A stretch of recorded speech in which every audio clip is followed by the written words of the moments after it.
Order, order.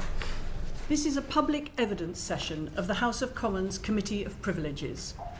The Privileges Committee's purpose in this inquiry is to decide whether or not Mr. Johnson misled the House of Commons, whether or not he committed a contempt of the House, and whether or not this was in any way intentional or reckless. This is what the House of Commons has required us to do by referring this matter to us in the motion which was carried without a vote against in April last year. Misleading the House might sound like a technical issue, but it is a matter of great importance. Our democracy is based on Parliament scrutinising legislation and holding the government to account for its actions. We proceed on the basis that what we are told by ministers is accurate. Parliament expects proactive candour and transparency. If what ministers tell us is not the truth, we can't do our job. Our democracy depends upon trust that what ministers tell MPs in the House of Commons is the truth. And without that trust, our entire parliamentary democracy is undermined. Everyone makes mistakes, and when ministers do, they're expected to correct it at the earliest opportunity, and that is what happens routinely. Inadvertent misleading, which is promptly corrected, is not an issue. The House understands if ministers decline to answer, for example, on matters which relate to national security or market sensitivity. But misleading intentionally or recklessly, or refusing to answer or failing to correct, impedes or frustrates the functioning of the House and is contempt. During the COVID pandemic, the government and Parliament imposed extensive restrictions on our freedom in the interests of protecting public health. In this inquiry, we are not looking at the rights or wrongs of those COVID rules or guidance, or repeating the Partygate inquiry into the conduct of individual ministers and officials in number 10. What the House has mandated us to look at is whether Mr. Johnson told the truth to Parliament to the best of his knowledge about number 10's compliance with those COVID rules and guidance.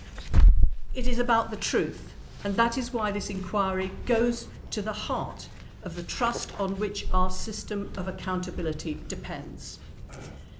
This committee is comprised of members of Parliament who have been appointed to this role by the House of Commons. The political balance on this committee reflects the political balance in the House, which is why the committee comprises 4 Conservatives and 3 opposition MPs, including 2 from Labour and 1 from the SNP. Having said that, we leave our party interests at the door of the committee room and conduct our work in the interests of the House. That is what we're doing in this inquiry and what we will continue to do. We are examining what Mr. Johnson said to the House about gatherings in number 10, whether what he said to the House was correct or not, whether, and if so, how quickly and comprehensively any misleading statement was corrected. If a statement was misleading, we will then consider whether that was a genuine error or if it was reckless or intentional, and whether the record was corrected in good time.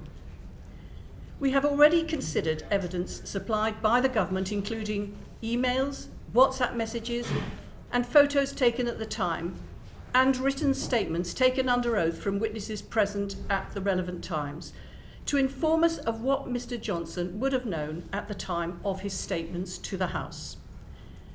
There has been much comment about whether the committee is relying on the Sue Gray report material. We are not relying on any such material, and nor will we.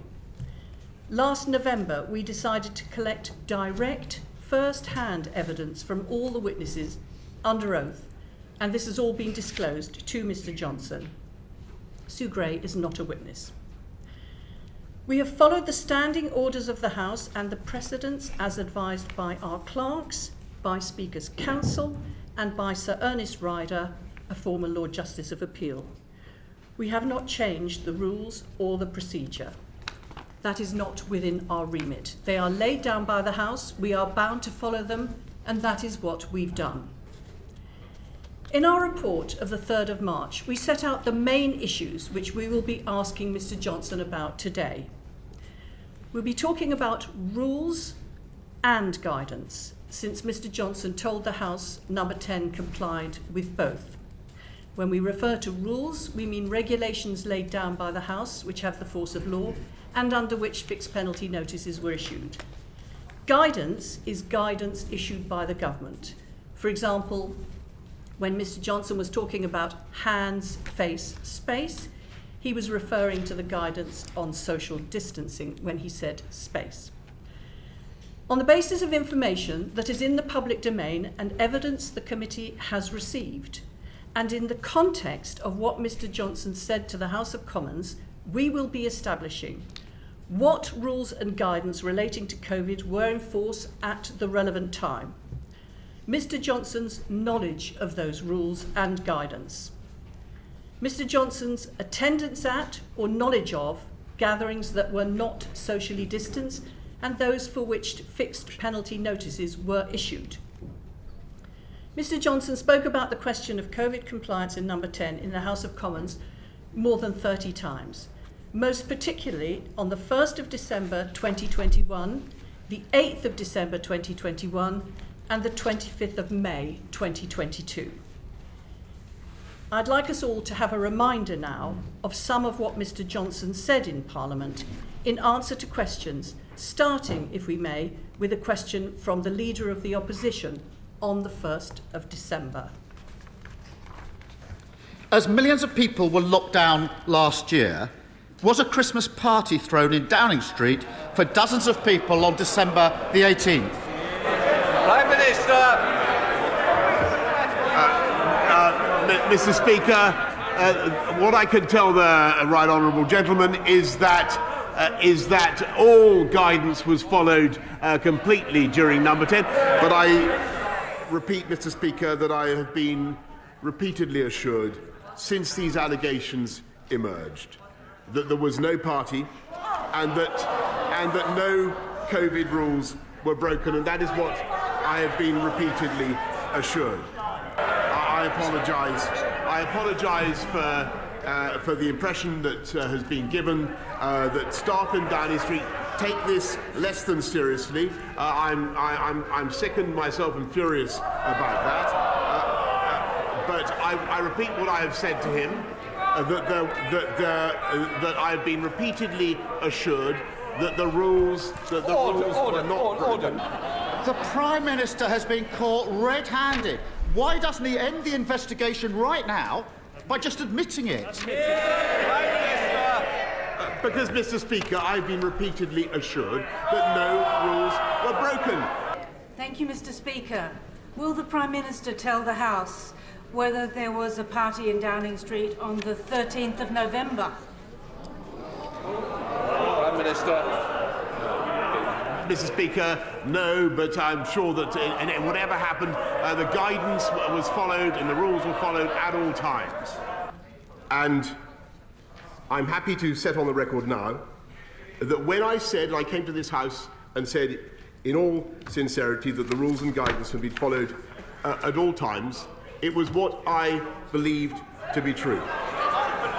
It was certainly the case when I was present at gatherings to wish staff farewell, and the House will note that my attendance at these moments, brief as it was, has not been found to be outside the rules. But clearly this was not the case for some of those gatherings after I had left, and at other gatherings when I was not even in the building.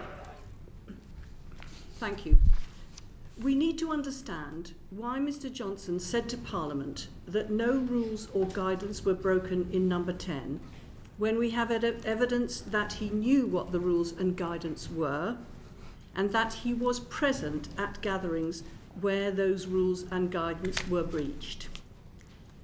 We have yet to reach our conclusions in this inquiry, and we will not do so until we have heard and considered Mr. Johnson's evidence today. The evidence that we have already raises clear questions, and this is Mr. Johnson's opportunity to give us his answers. Will the clerk to the committee please administer the oath?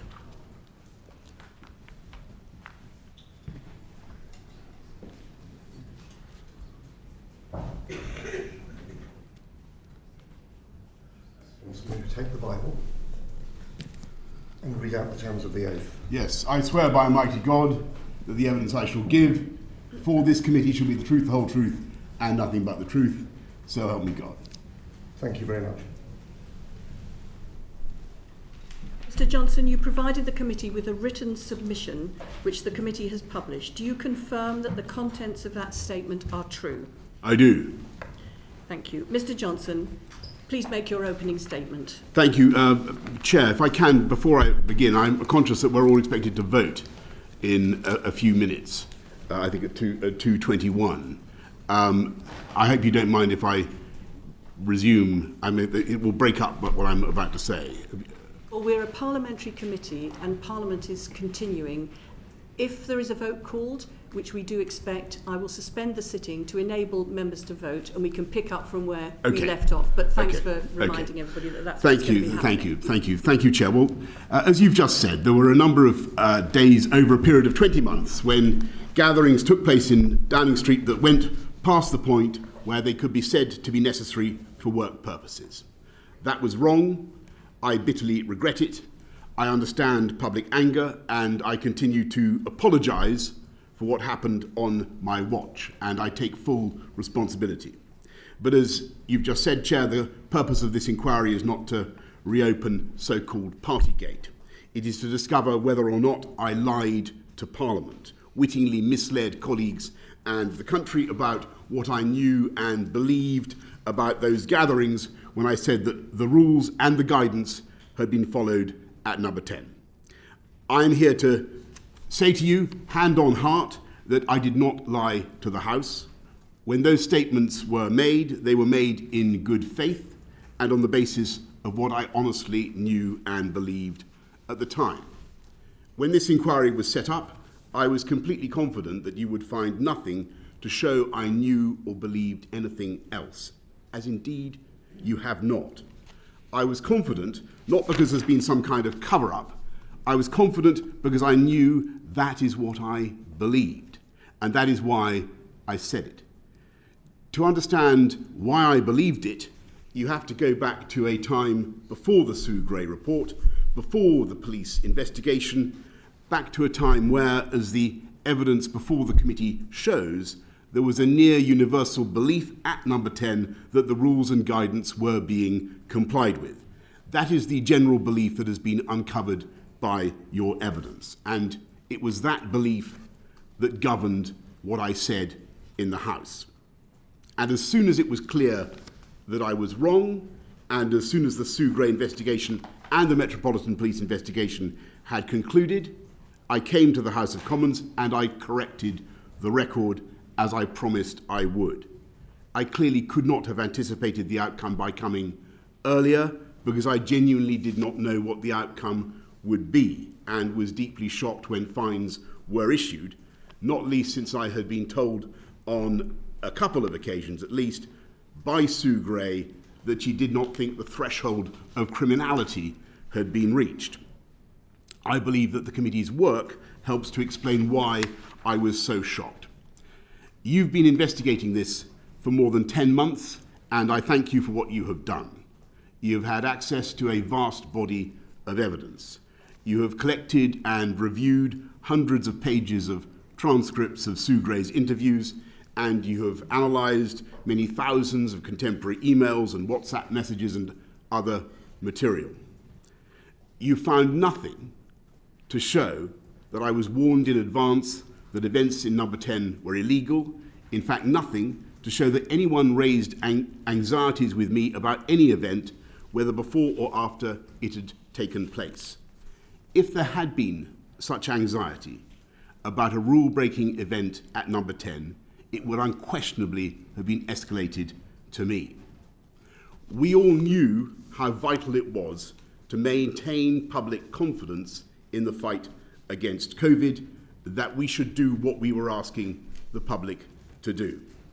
There's only one exception, of course, and that's the testimony of Dominic Cummings, which is unsupported by any documentary evidence and which plainly cannot be relied upon. He has every motive to lie. Not only has the committee found nothing incriminating, it has gathered a huge amount of evidence which demonstrates very clearly that those working in Number 10 shared my belief that the rules and the guidance were being followed, and that I received assurances that there was no rule breaking at Number 10. The best and fairest course now would be for the committee to publish all the evidence it has assembled so that Parliament and public can judge for themselves. Despite my repeated requests, the committee has refused to do this. As investigator, prosecutor, judge and jury, it has elected only to publish the evidence which it considers incriminating and not the evidence which I rely on and which answers the charges. And despite assurances that we would be permitted to add material that we rely on into the core bundle published today, late last night we were told that the committee was not willing to publish a large number of extracts which I rely upon in my defence. That is manifestly unfair. Instead, and in the absence of any evidence that I deliberately misled Parliament, the committee is trying to mount an argument that I must have known that the guidance was not being followed and that I buried in my head as we were fighting COVID was an unarticulated belief that even if we were following the rules, we were somehow failing to follow the guidance. And you have in your fourth report suggested that it must have been obvious to me because you have the photographs. So let me deal with this point head on, because it is nonsense. These photos have now been churned through the media for more than a year, and it seems to be the view of the committee and sadly many members of the public that they show me attending rule-breaking parties where no one was social distancing. They show nothing of the kind.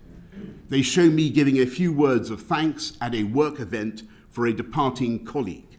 They show me with my red box passing on the way to another meeting or heading back into my flat to carry on working often late into the night. They show a few people standing together as permitted by the guidance where full social distancing is not possible and where mitigating measures are taken. They show events which I was never fined for attending. I know the public will have had the impression that these were covert photos with their sinister pixelations that have been obtained by the media. The vast majority were in fact taken by the official Number 10 photographer. To say that we would have held illicit events in Number 10 while allowing these events to be immortalised by an official photographer is staggeringly implausible. There are a couple of photos where the event is captured on Zoom as well as by the official photographer, which only reinforces the point. If we had an event that we believed was illicit or unauthorised, why would we have it on Zoom when you never quite know who is on the other side?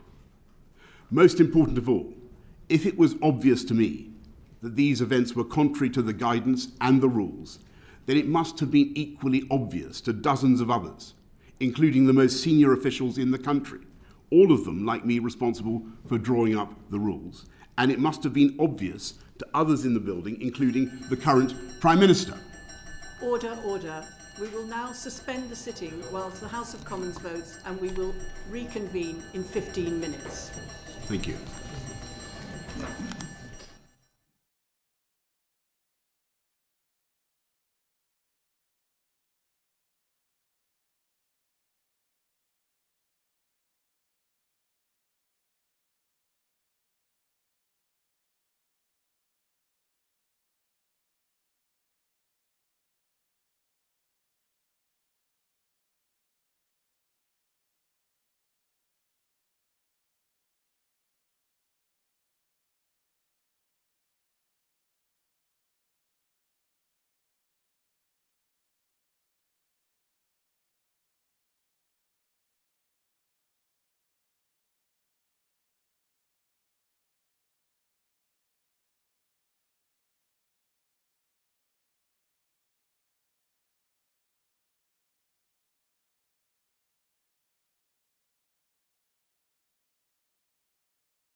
Order, order. We will now resume this evidence session. Mr Johnson, would you like to resume your opening statement? Yes, thank you very much, Chair. And the committee will remember I just made the point about the photographs, and I'd asked why on earth we would have held illicit or unauthorised gatherings in the presence of an official photographer. Then I went on to say, most important of all, if it was obvious to me that these events were contrary to the guidance and the rules, then it must have been equally obvious to dozens of others, including the most senior officials in the country, all of them, most of them like me, responsible for drawing up the rules, and it must have been obvious to others in the building, including the current Prime Minister. On the contrary, the overwhelming evidence which you have assembled is that these individuals believed that the rules and the guidance were being complied with. And what is so telling is the number of officials who say the same thing and the total silence of the written or electronic record about concerns that anyone wanted to raise with me. It would be one thing if the committee had come here today and said, look, here are the emails or here are the WhatsApps that show that you were warned about rule breaking before you made your statements to the House. You haven't got any such evidence because that never happened. But if you now say instead that it must have been obvious that we were going against the rules and the guidance, then let's be clear about what you are saying. You're not only accusing me of lying, you're accusing all those civil servants, advisors, MPs, of lying about what they believed at the time to be going on. And as far as I know, you're not giving any of them the chance to explain themselves with their own oral evidence. I don't think you seriously mean to accuse those individuals of lying, and I don't think you can seriously mean to accuse me of lying. Now, everyone knows that there are some features of this proceeding that are extremely peculiar. I have the utmost respect for you, the Chair, but you've said some things about this matter before reading the evidence, which are plainly and wrongly prejudicial or prejudge the very issue on which you are adjudicating. I'm going to put your earlier remarks down to the general cut and thrust of politics and trust in what you have stressed at the outset, the impartiality that the committee insists upon and insists upon in your report. The committee is in fact supposed to be inquiring strictly into what I said about rule breaking rather than non-statutory guidance, so much of this interrogation is theoretically irrelevant, but I'm going to take that in my stride because I agree with what you said at the outset. It is your job, in which I want to help you to understand why I said what I said to Parliament and whether I deliberately set out to deceive. And I emphatically did not. Your first concern is that I may have knowingly or recklessly deceived Parliament on the 1st and 8th December when I said that the rules had not been broken and the guidance had been followed completely in number 10. When I said those words, I was not trying to cover up or conceal anything. I said what I said in good faith, based on what I honestly knew and reasonably believed at the time. That belief, what was in my head, was based on my understanding of the rules and the guidance. That did not mean that I believed that social distancing was complied with perfectly. That is because I and others in the building did not believe it was necessary or possible to have a 2 metre or 1 metre after June the 24th, 2020, electrified force field around every human being. Indeed, that is emphatically not what the guidance prescribes. It specifically says that social distancing should be maintained where possible, having regard to the work environment, and it is clear that in number 10 we had real difficulties in both working efficiently and at speed and in maintaining perfect social distancing. It's a cramped, narrow 18th century townhouse. We had no choice but to meet day in, day out, 7 days a week in an unrelenting battle against COVID. I had to call many meetings on the spot and to call make a great many high-speed decisions. Yes, we certainly did have social distancing. We avoided physical contact. We gave way to each other in the corridors and on the stairs. We gave each other as wide a berth as we could. But it would have been impossible to have a drill sergeant measuring the distance between us all hours of the day and night. So, as the guidance prescribes, we had mitigations. When I spoke about the guidance being followed, I was thinking of all the things we did to stop the spread of COVID, given where we were working. We had large numbers of people working from home. We had many meetings, at least partly on Zoom. We had limits on the numbers per room. We had sanitizer dispensers everywhere. We had signs on the walls telling you which way to walk. We kept windows open and we worked outside as much as possible. Because of the particular difficulties caused by the working environment, we had regular testing, and a whole testing system was set up, I believe, on the 3rd floor that went way beyond what was required in the guidance. So if you say, how could I stand up in Parliament and be so categorical about following the guidance? What was I thinking of? That is what I was thinking of.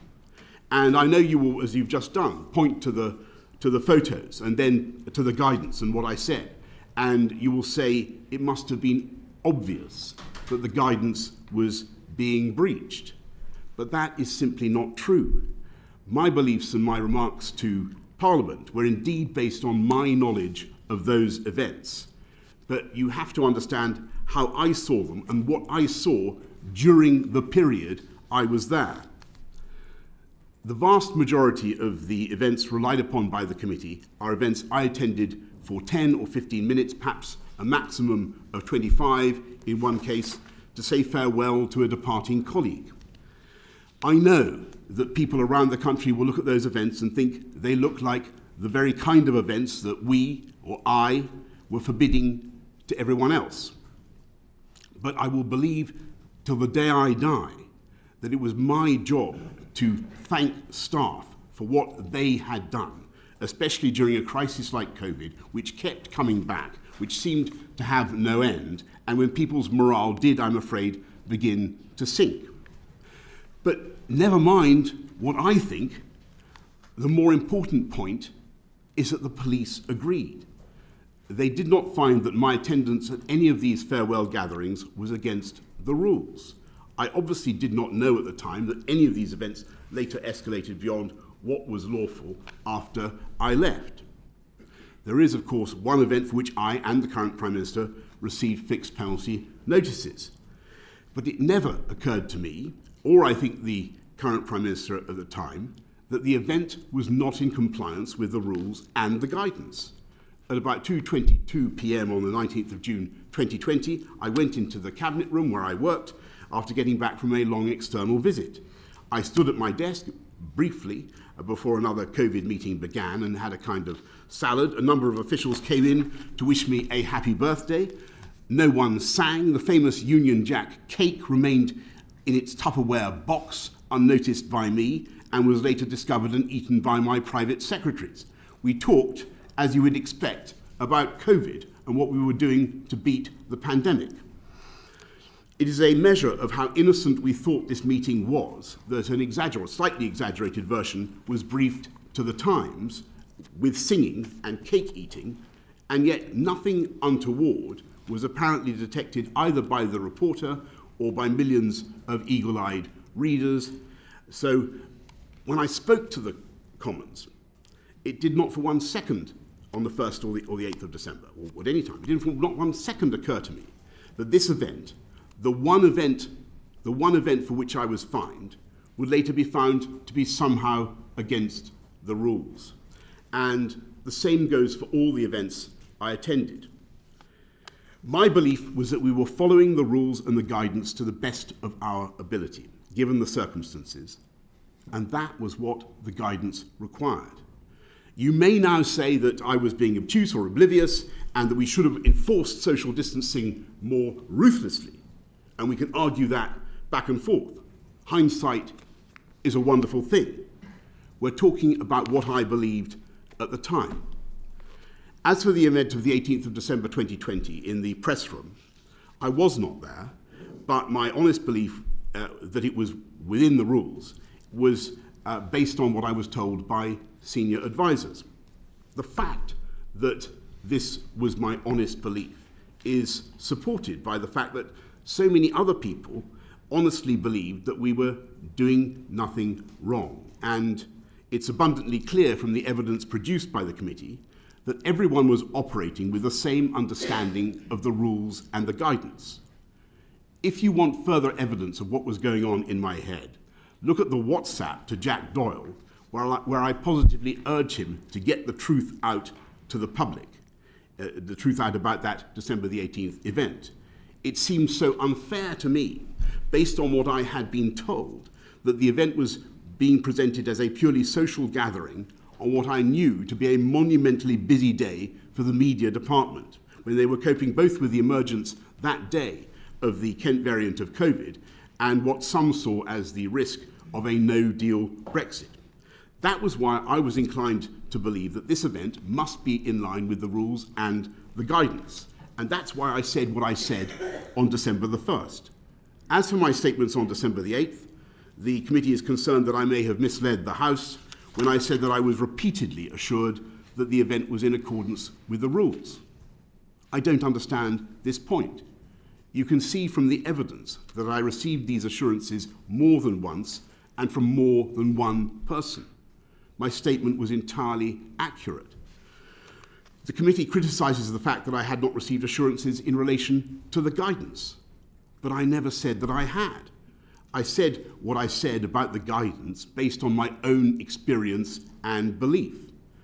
The committee is critical of the fact that I did not receive assurances in respect of any event other than the December the 18th event, but I never said that I had. The committee seems at times to be saying in your fourth report that I should not be relying on the advice of political advisors or even officials. This is ridiculous. I was the Prime Minister of the UK. I was trying to run the country during a pandemic. On the evening in question, 30th of November 2021, I was dealing with the emergence of the Omicron variant and the growing clamour for restrictions on another Christmas. I could not drop what I was doing, get up and go and institute a personal investigation into what sounded like a Daily Mirror try-on about an event that was now almost a year old. I had to rely on, and was fully entitled to rely on, what I was told by my senior trusted advisors. Government would be paralysed if ministers were not able to do so. Finally, the committee criticises the manner in which I corrected the record. I corrected the record on the day of Sue Gray's final report and 6 days after the completion of the police investigation. If the committee's view is that I should have come to the House and provided an inevitably incomplete account while a government or a police investigation was going on, including into events I hadn't even attended, I fundamentally disagree. At all times, I was entirely transparent with the House. I made it clear that I did not intend to comment on any of the factual matters until the investigation had been concluded. I kept the House regularly updated, and as soon as the investigations were complete, I provided a full correction of my honest but inadvertently misleading statements. I apologise. I apologise for inadvertently misleading this House, but to say that I did it recklessly or deliberately is completely untrue, as the evidence shows. Whatever we got wrong, I believe that officials in Number 10 and the Cabinet Office, and indeed all Whitehall departments, should be immensely proud of their efforts to protect this country from a loathsome disease. When I point out to this committee that this disease almost killed me, it's only to stress how seriously I took the measures we needed to stop it spreading, as I believe everyone did in Number 10, in Downing Street. It was those officials who organised and took the country through the lockdowns, which, whatever people may say about them now, were essential for public health. It was those officials who procured the vaccines that made sure this was the first country in the world to put an approved and effective vaccine in the arm of a patient. And it was those officials who helped mastermind the fastest vaccine rollout in Europe. It was thanks to those officials that we were able to come out of lockdown faster than any other European country, with all the social and economic benefits that entailed, and still to have a lower excess mortality rate than many other comparable countries. I am proud to have known and worked with those officials during one of the most difficult times we can remember. I am proud to have given them leadership, and that is what I believe I was doing at every one of the events in question. And I trust that the committee will be fair to them, fair to me, fair to the evidence about what we and I knew and believed, and conclude that I did not wittingly mislead the House of Commons or recklessly mislead the House of Commons, and that no contempt has been committed. Thank you, Mr. Johnson. Before I turn to our questions, there's one issue that you raised, which your lawyers wrote to me about on Monday, and which I've replied to you this morning about. You raised the issue of the importance of the committee being fair to officials, and we would very much agree with you about that. And that is why we're not content with putting into evidence interview notes that officials gave to Sue Gray until such time as those officials had a chance to check those interview notes and to agree whether they're accurate, and then they can be supported by a statement of truth, which is like an oath, and then they can be put into evidence to us. If you would like to identify some officials and some aspects of the Sue Gray interview notes that you would like to then get under statements of truth and submit to this inquiry, the inquiry doesn't finish with this oral evidence session. You are perfectly at liberty to do that, and I would invite you to do that, and we can consider it. Thank you. I will do that. There are about 16 points that we wish to elucidate, and it would be helpful to do that. Okay, thank you. And we're putting now in the public domain your lawyer's letter to me and also my reply to you this morning so that people can be clear about that. We'll now begin our questions, starting with those which cover the 6 gatherings that the committee thinks are the most relevant to our inquiry.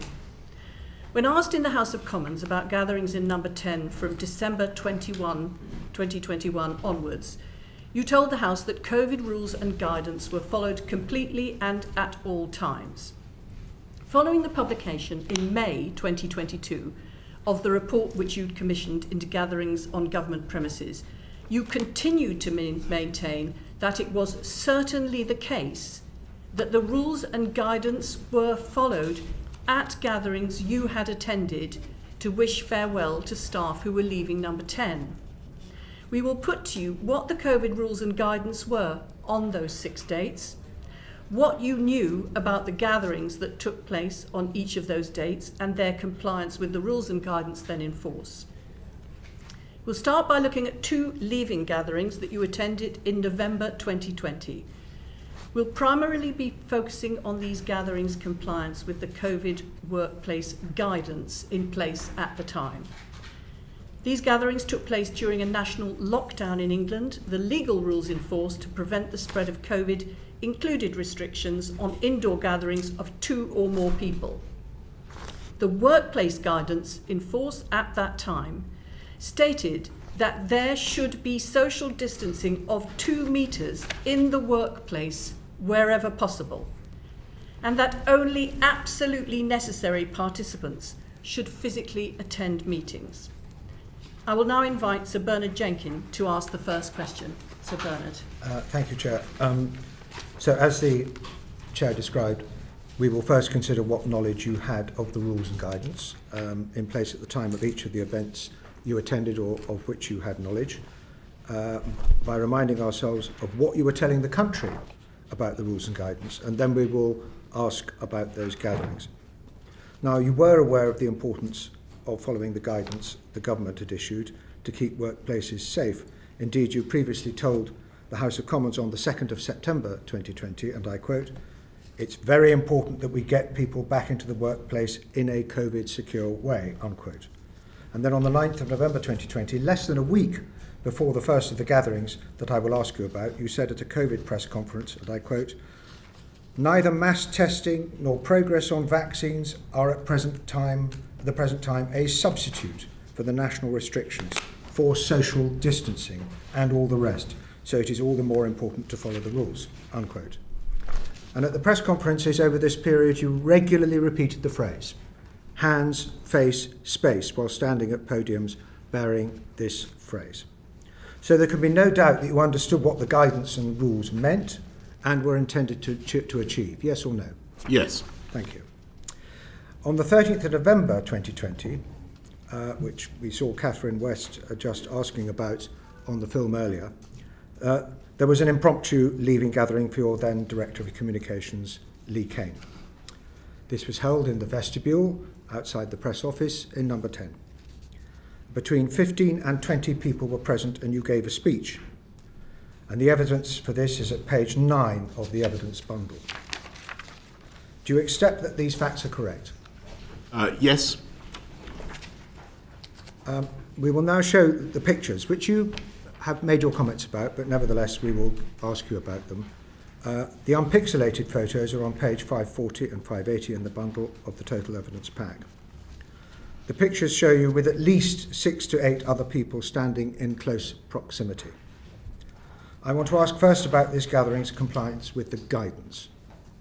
You told the House of Commons as recently as the 25th of May 2022, which was the day of the publication of the Sucre report, that it was, and I quote, certainly the case, strong words, that guidance had been followed at gatherings you attended to wish staff farewell, at least while you were there. At least while you were there. But the photographs show a lack of social distancing of 2 metres, which was required by the workplace guidance at the time. It was 1 metre we were together. So do you accept that you were present at this gathering and that people were not socially distanced while you were there? Thank you very much, Sir Bernard. I don't accept that people were not making an effort to distance themselves socially from each other, and that happened the whole time in number 10. Actually, I think that the guidance by November 2020 stipulated that you should maintain 1 metre social distancing where possible, with mitigation where 2 metres is not viable. And at all stages, the guidance was intended to be implemented where possible, and that is absolutely clear from the guidance. As I said in my introduction, it was always the case that we understood that the confines of number 10 were going to make it impossible the whole time to enforce total social distancing, as it were, with an electric force field around every individual. Now, this meeting happened on an impromptu basis. It had to happen. It happened because on November the 13th, 2 senior members of and people will ask, why was this happening? Why was it necessary? It was necessary because 2 senior members of staff, the effective Chief of Staff and the Director of Communications, had both left the building or were about to leave the building in pretty acrimonious circumstances, or what were potentially acrimonious circumstances. It was important for me to be there and to give reassurance. And the salient point I would venture to make is that following that gathering, no fine was issued to me. My presence there was felt by the Met to be not to be unlawful. They agreed that it was a work-related event, and I believe it was absolutely essential for work purposes. Right, well, I'm asking about the guidance at the moment. Yes, and I'm telling you that I believe the guidance so what you've got to understand. When I looked at that group, it did not for 1 second occur to me that we were in breach of the guidance, given the logistical difficulties we faced in number 10 and the need to have urgent meetings such as this. You said, you didn't quite answer my question to begin with, because you suggested that the picture doesn't show that people weren't making an effort to comply with the guidance. I'm just asking whether the evidence is that the guidance was being complied with, and I think by suggesting I believe that the guidance is being complied with. Right, okay, because I'll come to that, because it must have occurred to you that given that they weren't social distancing at 2 metres, that they might have been in breach of the social distancing guidance, either while you were at the gathering or indeed, as you reflected on this afterwards, as the storm broke around your head, you must have been thinking, well, I wonder whether that was really complying with the guidance. That must have occurred. So, Bernard, forgive me, but I've got to correct you on a point of a technical point. After June 24th, 2020, the guidance was changed so that the objective was to maintain social distancing at with at 1 metre with mitigations where 2 metres were not viable. I'll come to that. But I think the first point is that it's fair to say that you didn't say that we did every effort to comply with the guidance of the House of Commons, and you didn't say that. No, I'm saying that we followed the guidance completely, because you can't. Okay, right. We'll come to this in a minute. Okay. But you can't expect human beings in an environment like number 10 to have, as it were, a invisible electrified fence around them. They will occasionally drift into each other's orbit. When I saw that, it did not mean to me that we had breached the guidance. It meant that we were following the guidance to the best of our ability, which was what the guidance provided for. And the guidance provides for freedoms within the practical framework of the operation or the business to decide how you're going to implement the guidance. The measures that you referred to at the outset are things that need usually to be complied with. Businesses are entitled and asked to decide what practical considerations they wish to give to implementing the guidance, and that is what we did. Can I just say, so people understand why I believed, because this is the crucial thing, if I may say so, why I believed when I stood up on December the 1st that the guidance was followed completely at all times in number 10. What picture I had in my head, and why that doesn't conflict with that picture. The answer is that I knew from my direct personal experience that we were doing a huge amount to stop the spread of COVID within the building.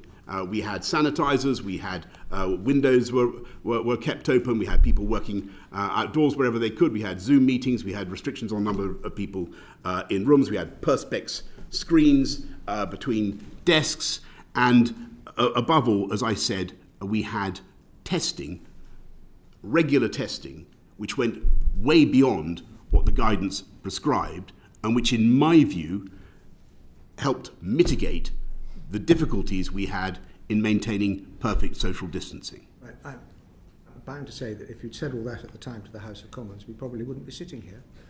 But you didn't. And the question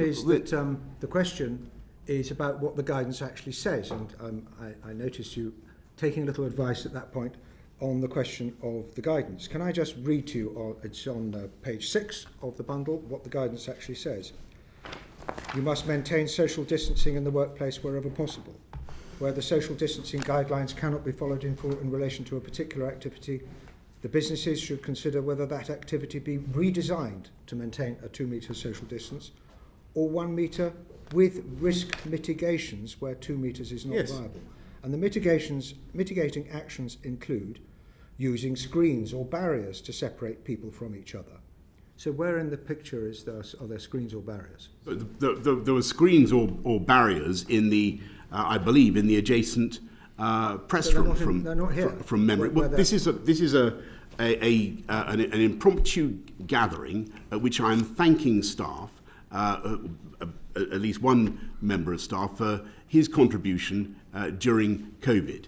I believe it was an important part of my job to do that.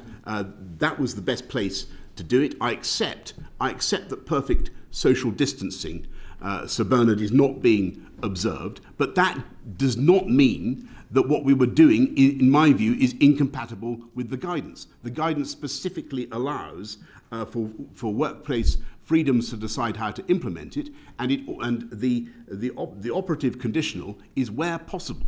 Now, do not for one moment believe that people in number 10 did not operate social distancing, because they did, and they took great effort. They made great efforts, in my view, to my memory, to stay apart from each other. But that didn't mean that they were able to stay apart from each other the whole time. That's what I'm saying. Well, that did not conflict with the guidance. Nobody is devaluing the efforts of anybody in number 10 during the COVID, including you, by the way, and the public service you gave during your period as Prime Minister during the pandemic.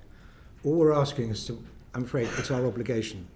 I'm trying to explain to you why I said that the guidance was followed. I'm halfway through a question. All I'm saying is that we've got to find out, establish in our minds, whether what you told the House of Commons was strictly accurate. And the guidance goes on to say, where social distancing guidelines cannot be followed in full, even through redesigning a particular activity, businesses should consider whether that activity needs to continue for the business to operate. And if so, take all the mitigating actions possible to reduce the risk of transmission between the staff. Now, nobody is disputing that it's the right thing for you to thank your staff. The question is whether what you said about this particular way of thanking your staff in the House of Commons was strictly accurate.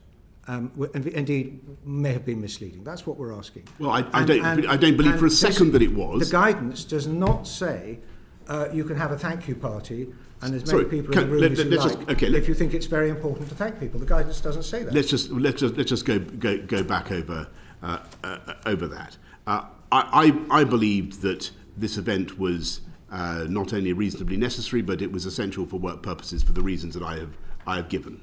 I've described the constraints in which we were operating in number 10. If you wanted to have a rapid gathering to thank people, this was the place to do it. There aren't, in fact, that many people there. I accept, though the pixelation makes it difficult to work out exactly who is where. I accept that perfect social distancing got the unpixelated photographs. Is You've not got the sure, unpixelated sure, but the public photographs. can't see that. Yeah. The public can't see that. Yes, but that's Bernard, not. I accept that not everybody is perfectly socially distanced in that picture, but that did not mean to me, when I stood up in the House of Commons and said that the guidance was followed completely, I was not thinking of that event and thinking that somehow that contravened the guidance. Absolutely not. Okay. We were making a huge effort to follow the guidance. That was my memory, and that is why I said what I said. This is exactly the purpose of this session, that you can make the case that you're making. Can we move on to examine the compliance with the COVID rules at this gathering? As we heard in the clips earlier, you told the House the rules were followed at all times, so you must have thought the gathering was reasonably necessary for work purposes, as was then required by the regulations. We know that the gathering attracted fixed penalty notices. So in fact, the police have judged that it broke the rules. Why did you think it was within the rules? I thought it was essential for work purposes, or at least reasonably necessary for work purposes, because for the reason I've given, Sir Bernard, that November the 13th was a day in which two senior officials, senior advisors in government, had left their jobs in very, very difficult and challenging circumstances. And it was necessary to steady the ship. It was necessary to show that there was no rancour, that the business of the government was being carried on. That's what we had to do. That's what I had to do. I know that, but it's what you said about it to the House of Commons is what matters. We know it was a leaving event for a member of staff. The photographs we've just seen do not seem to show any actual work being done. Why did it not occur to you that it at least might have been in breach of the regulations, not least because it was not reasonably necessary for work purposes? Did you say, did it occur to me that it might not be reasonably necessary for work purposes? Yes. No, it didn't occur to me for 1 second that it wasn't reasonably necessary for work purposes. To do it in that particular way and then say that particular thing about the way that event was actually carried on. And I really, to this day, and as I said earlier on, I struggle to see how I could have run number 10, run hundreds of officials who needed to be thanked and appreciated for their work in very trying circumstances without having brief farewell events of a kind that, at least insofar as my participation was concerned, did not fall foul of the rules. I just remind you of that key point about that event. I was not. I was there for a maximum of 20 minutes or 25 minutes, I think. I gave a short speech. Could I cut in at what this I did point? was not found to have been in Mr. breach of the Johnson, rules. could I cut in at this point? Because how long you were at the gathering is not a question No, I understand that, that. I understand that, Sir Chair. Bernard is asking you. And while I'm interjecting, you raised the question of imperfect social distancing. Social distancing, hands, face, space, which is the spaced part, is either 2 metres at this time, or it's 1 metre with mitigations. 2 metres and where Sir Bernard, possible. 2 metres. 2 metres where possible. 2 metres or 1 metre with mitigations, which is screens. It doesn't say 1 metre where possible. So It doesn't say that. The objective of social distancing is to maintain social distancing wherever possible. That's what it So what says. is the notion of a less than perfect, an imperfect social distancing? well, Because you were telling Yes. the country to do social Yes, distancing. but so did we in number 10. And but I'm sure, by the way, that up and down the country, in spite of people's observance of social distancing, there were times when people drifted within 1 or 2 metres of each other. That is, I'm afraid, just inevitable. And we had a particular problem in number 10 because, as I said earlier on, we had to call meetings at great speed. We had large numbers of staff that had to come into the building because we needed to get a variety of opinions, even though we had loads and loads of people also on Zoom. And it was not, we had as you know, because you've been to look at it, we had lots of higgledy-piggledy corridors where it wasn't, and spaces where it wasn't always easy to maintain perfect social distancing. That did not mean to, like that space there, that did not mean to me that about higgledy-piggledy corridors. If you could just refer yourself to Sir Bernard's next question, which is about an event. There were lots of people leading critical organisations around the country, and a leaving do for everyone else around the country was not acceptable under the guidelines, all the rules. So why was it acceptable and necessary for work purposes in number 10? Thank you, Sir Bernard. Well, I want to repeat what I said at the beginning. I understand that people looking at that photograph will think that it looks like a social event. It was not a social event. If anybody thinks that I was partying during lockdown, they're completely wrong. That was not a party. I was there to. I haven't said it was a party, Mr. Johnson. Well, you did actually earlier on. What I was doing was thanking staff, or thanking one individual in particular, for their contribution, and I believe that was my job. So if you'd been asked at a press conference with your podium saying hands, face, space, whether it was okay for organisations to hold unsocially distanced farewell gatherings in the workplace, what would you have said? I would have said that it's up to organisations, as the guidance says, to decide how and they are going to implement the guidance, amongst which is, of course, social distancing. Where they can't do social distancing perfectly, they can't maintain 2 metres or 1 metre, then they're entitled to have mitigations. And that's what the guidance says. And we did indeed have plenty of mitigations, including, and as I've said to you before, this was exceptional in number 10, we had a great deal of testing. So the answer is you would have said it was okay? No, I said the answer is that you should do what the guidance says. And the guidance says that where you put in mitigations, where you do what is possible, then and where you follow social distancing in a way that is that reflects the realities of your workspace, that will be in compliance with the guidance. That was my view, and I think that's what everybody else understood. Well, certainly that, and just can I repeat this point? This is what everybody understood, I believe, in number 10. It's for a long period of 20 months of the struggle against COVID, during which we were having, as the Prime Minister himself has said, describing the experience of walking into loads of rooms and finding lots of people there.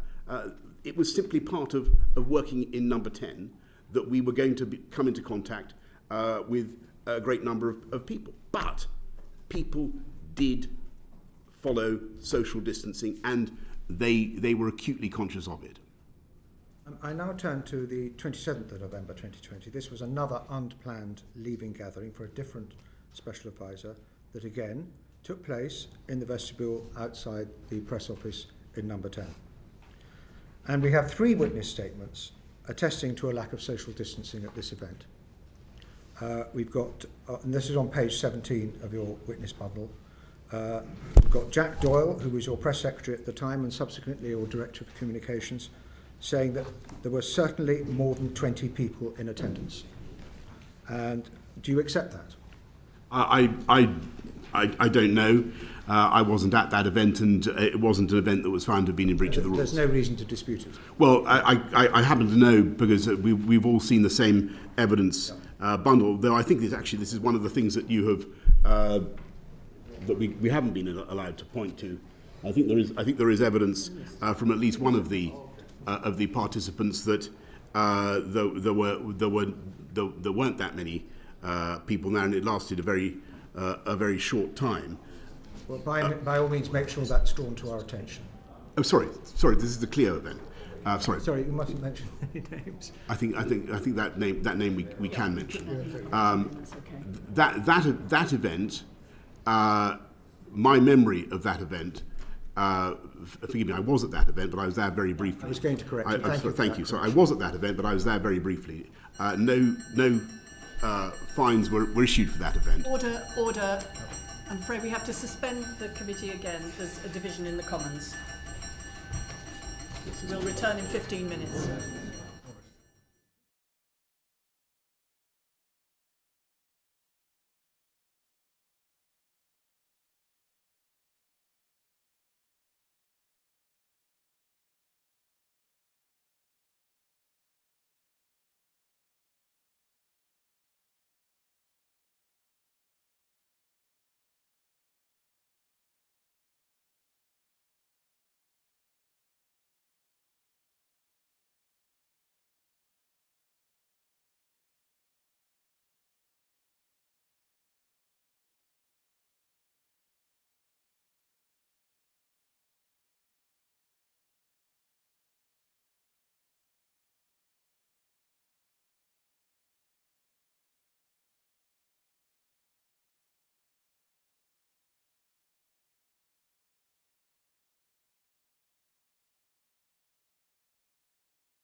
evidence session. Sir Bernard.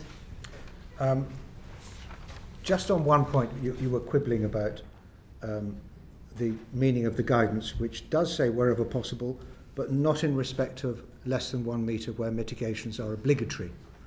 That's not wherever possible. It doesn't say mitigations wherever possible. They are essential if you cannot do 2 metres, and we couldn't see any mitigations in the photographs. Oh. Sorry, Sir Bernard, if I may, what the guidance says, as far as I can see, is it ensures workers maintain social distance guidelines of 2 metres or 1 metre with risk mitigations where 2 metre is not viable, wherever possible. That conditional wherever possible governs both 2 metres and 1 metre. Okay, well, we will address that point in our report. We will take consideration of what you're and the next. But I don't think we agree with your interpretation of the guidance. But anyway, can I say whatever your? This is a very important point. No, because whatever your interpretation of the guidance may be, what matters, if I may respectfully say, is what I believed to have been our efforts to follow the guidance. Why I thought that they were credible and wholehearted, and what I was thinking of at the time I spoke. And ask you to allow Sir Bernard to ask his next question. Of course. Thank you very much. We were talking about the 3 witness statements about the 27th November 2020 event, which was a leaving event for another special advisor in the vestibule number 10, where there were certainly more than 20 people, and I think you accepted that. Sorry, can I come back on that? Okay, certainly. I think there's conflicting evidence on that point. And right, if you look at what Sue Gray has to say, she says 15 to 20. But we're not relying on Sue Gray's evidence, isn't that ironic? So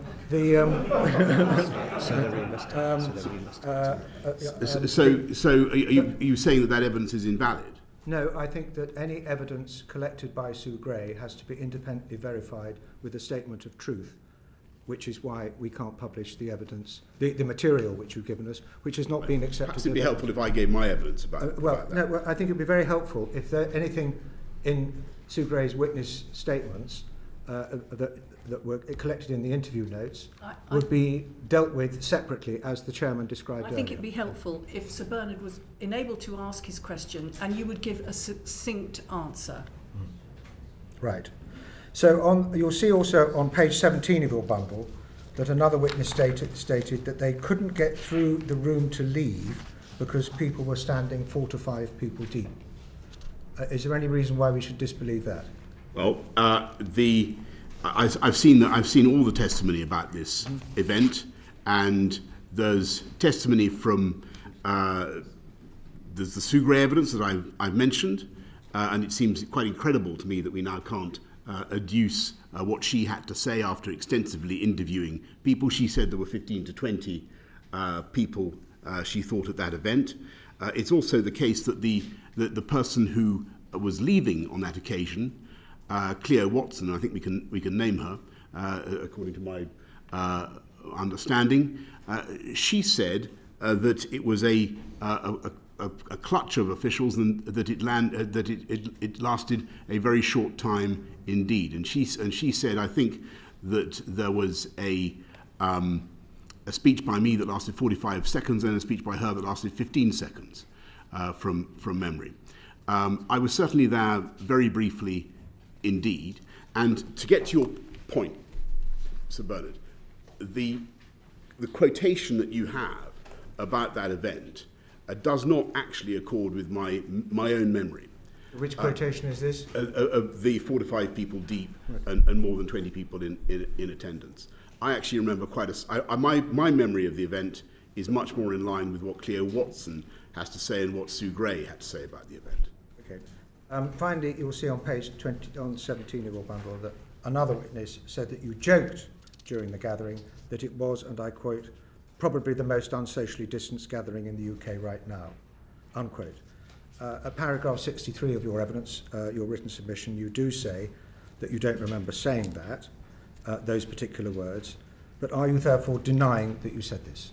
I don't remember saying those words, and I think it unlikely I would have said those words given what I've had to say to the committee just now about my memory of the event. My visual memory of the event is that it was much more as Claire Watson describes. It was a clutch of people around that table, the same table that you've just been looking at. I don't remember people being 4 or 5 deep. I don't remember saying that. Well, but what I will say... Look, I'm sorry, you're giving very long answers and it's taking longer than we need, and Please. You're repeating yourself quite a lot. Can we just get on with the questions? Thank you very much. So you're actually not denying you said this, but you can't recall saying it. That's what I think it's unlikely that I said that. But you that also doesn't mean I didn't state say things okay, about thank social you. distancing. You answered the question. You also state in your written submission of paragraph 63, and I quote, that you might well have made observations in speeches about social distancing, unquote. So what sort of observations? I might well have made observations about the importance of social distancing, since it was very much on our minds. Right, okay. But how right would it be to conclude that you can't be sure that you did not comment on the lack of social distancing and at this or any of the other gatherings you attended? Because otherwise, why would you have raised it? Sorry, I don't understand the question. Well, I'm just... You're not denying you might have said that what I read out. I think it's unlikely, given the number of people that I remember seeing. It. I think it's unlikely, given the number of and people I so saw. It would be quite fair to conclude that that you did comment on the lack of social distancing at events.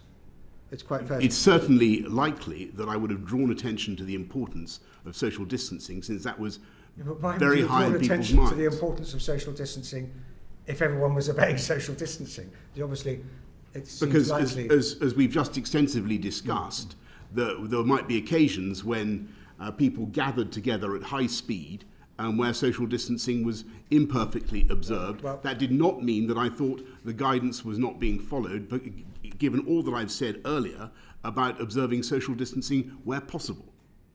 Well, you do accept that the evidence we have under statement of truth that indicate that those who were at this gathering very clearly indicate that there was insufficient social distancing at this gathering. You do accept that? I say that some of them do, some of them don't. And we've established that you were familiar with the social distancing guidance, you were at the gatherings, there was a lack of social distancing, so it must have been, yes, obvious to you at the time, and even more obvious on reflection afterwards, as this whole thing broke around you, that it was in breach of workplace guidance relating to social distancing.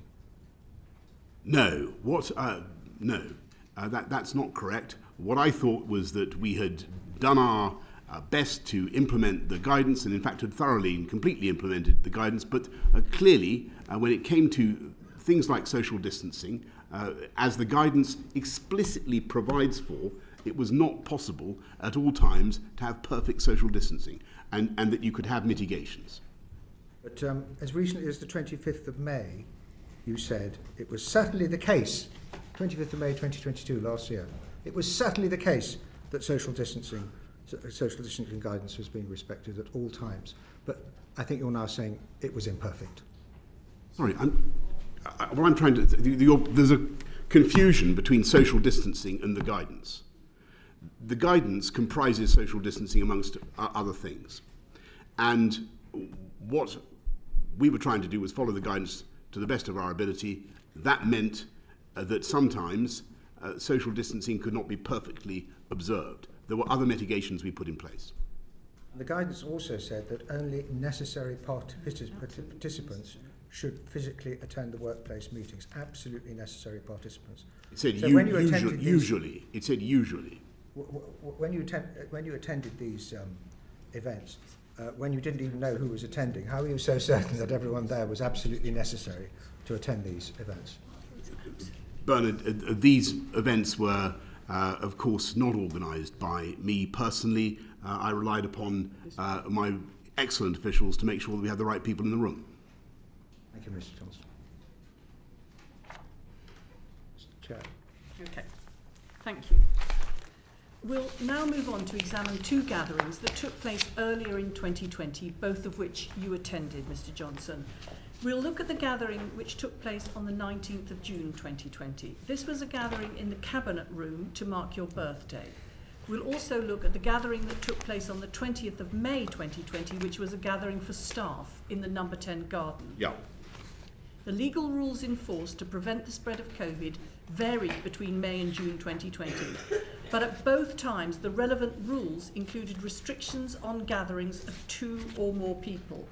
The workplace guidance in force at that time stated that there should be social distancing of 2 metres in the workplace wherever possible, and that only absolutely necessary participants should physically attend meetings. I'll now invite Yvonne Fauvard to ask our questions about these gatherings, and I would ask if you could, because we've already covered quite a lot of ground, if you could answer as succinctly as possible. Of course, because I may be repeating what I need to say. Thank you. Mr Johnson, before I ask my questions, can we again confirm your knowledge of the rules and guidance in place at the time by reminding ourselves of what you're telling the country? You told the House of Commons on the 11th of May that, and I quote, "If you must go to work and cannot work from home, you should do so provided that your workplace is COVID secure and that you observe the rules on social distancing." We are publishing further guidance on that. You also told the House on the 11th of May that people should be limiting contact with others and keeping your distance to 2 metres apart where possible. That was just a week before the gathering on the 20th of May. And then on the 10th of June, just over a week before the gathering of the 19th of June, you said at a COVID press conference, I quote, "I urge everyone to continue to show restraint and respect the rules which are designed to keep us all safe. So please, to repeat what you've heard so many times before, stay alert, maintain social distancing and keep washing your hands." You agree that those were the rules in force at the time? Yes, thank you. Let's turn first to the gathering of the 19th of June 2020, where breaches of both the COVID rules and the guidance are an issue. We'll show pictures of this gathering on the screen, and the unpixelated photos are on page 359 and 414 in bundle 1 of the total evidence. The pictures show that you attended a gathering in the Cabinet Room on this date to mark your birthday with at least 17 other people in attendance. Now, the attendees included your wife and your interior designer, didn't they? They certainly included my wife and son, and yes, there was a contractor who was working in the building who popped her head round the door very briefly. So there was your wife and your interior designer were present, and you were issued with a fixed penalty notice for this event. And you've just confirmed that at least 2 people attended who were not work colleagues. Why did you think this was reasonably necessary for work purposes, as was required by the rules at the time? But this was an event that took place, as you say, on my birthday. I'd come back from a long external visit. I thought it was reasonably necessary for work purposes because I was standing at my desk surrounded by officials who'd been asked to come and wish me a happy birthday. I'd only recently recovered from an illness, from COVID, and it seemed to me to be a perfectly proper thing to do. We were about to have another meeting, and they were very largely the same officials. And presumably your wife and the contractor were not attending that meeting. It is one of the peculiarities of number 10 that the Prime Minister and his family live in the same building, and my understanding of the rules is that the Prime Minister's family is entitled to use that building and use every part of that building. Turning now to the guidance in respect of that event, the COVID workplace guidance then in place said that workplace meetings should be socially distanced and only attended by those whose participation was absolutely necessary. Now, the 2 pictures we see on the screen show the gathering wasn't socially distanced and it was attended by people who were not absolutely necessary to be there. So would it not have been obvious to you that the event was in breach of the guidance? No, and it's a measure of how unobvious it was to me that this was any kind of breach at all, that we actually, or the press office, actually publicised this meeting in the Times newspaper, briefed it out, as I said earlier on, with a slightly embellished account. I had absolutely no sense while this event was taking place, and indeed later on, at any time, that this event was in contravention of either the rules or the guidance, nor did anybody, before I spoke in the House of Commons, suggest to me that it was. And I think that the then Chancellor, who also received an FPN, would have been just as surprised as I was. You didn't reflect on the event afterwards as to whether it was in both rules and guidance before you spoke in the House of Commons? No, I didn't. And that's because it was a long time ago. I'm afraid it had entirely slipped my mind, and I thought it was a completely innocent event. It was a very brief event. I'm standing at the desk at the place I would have normally sat. It did not strike me as being anything other than an ordinary common or garden workplace event. So can we now turn to the 20th of May 2020, and that was a gathering in the number 10 garden for staff.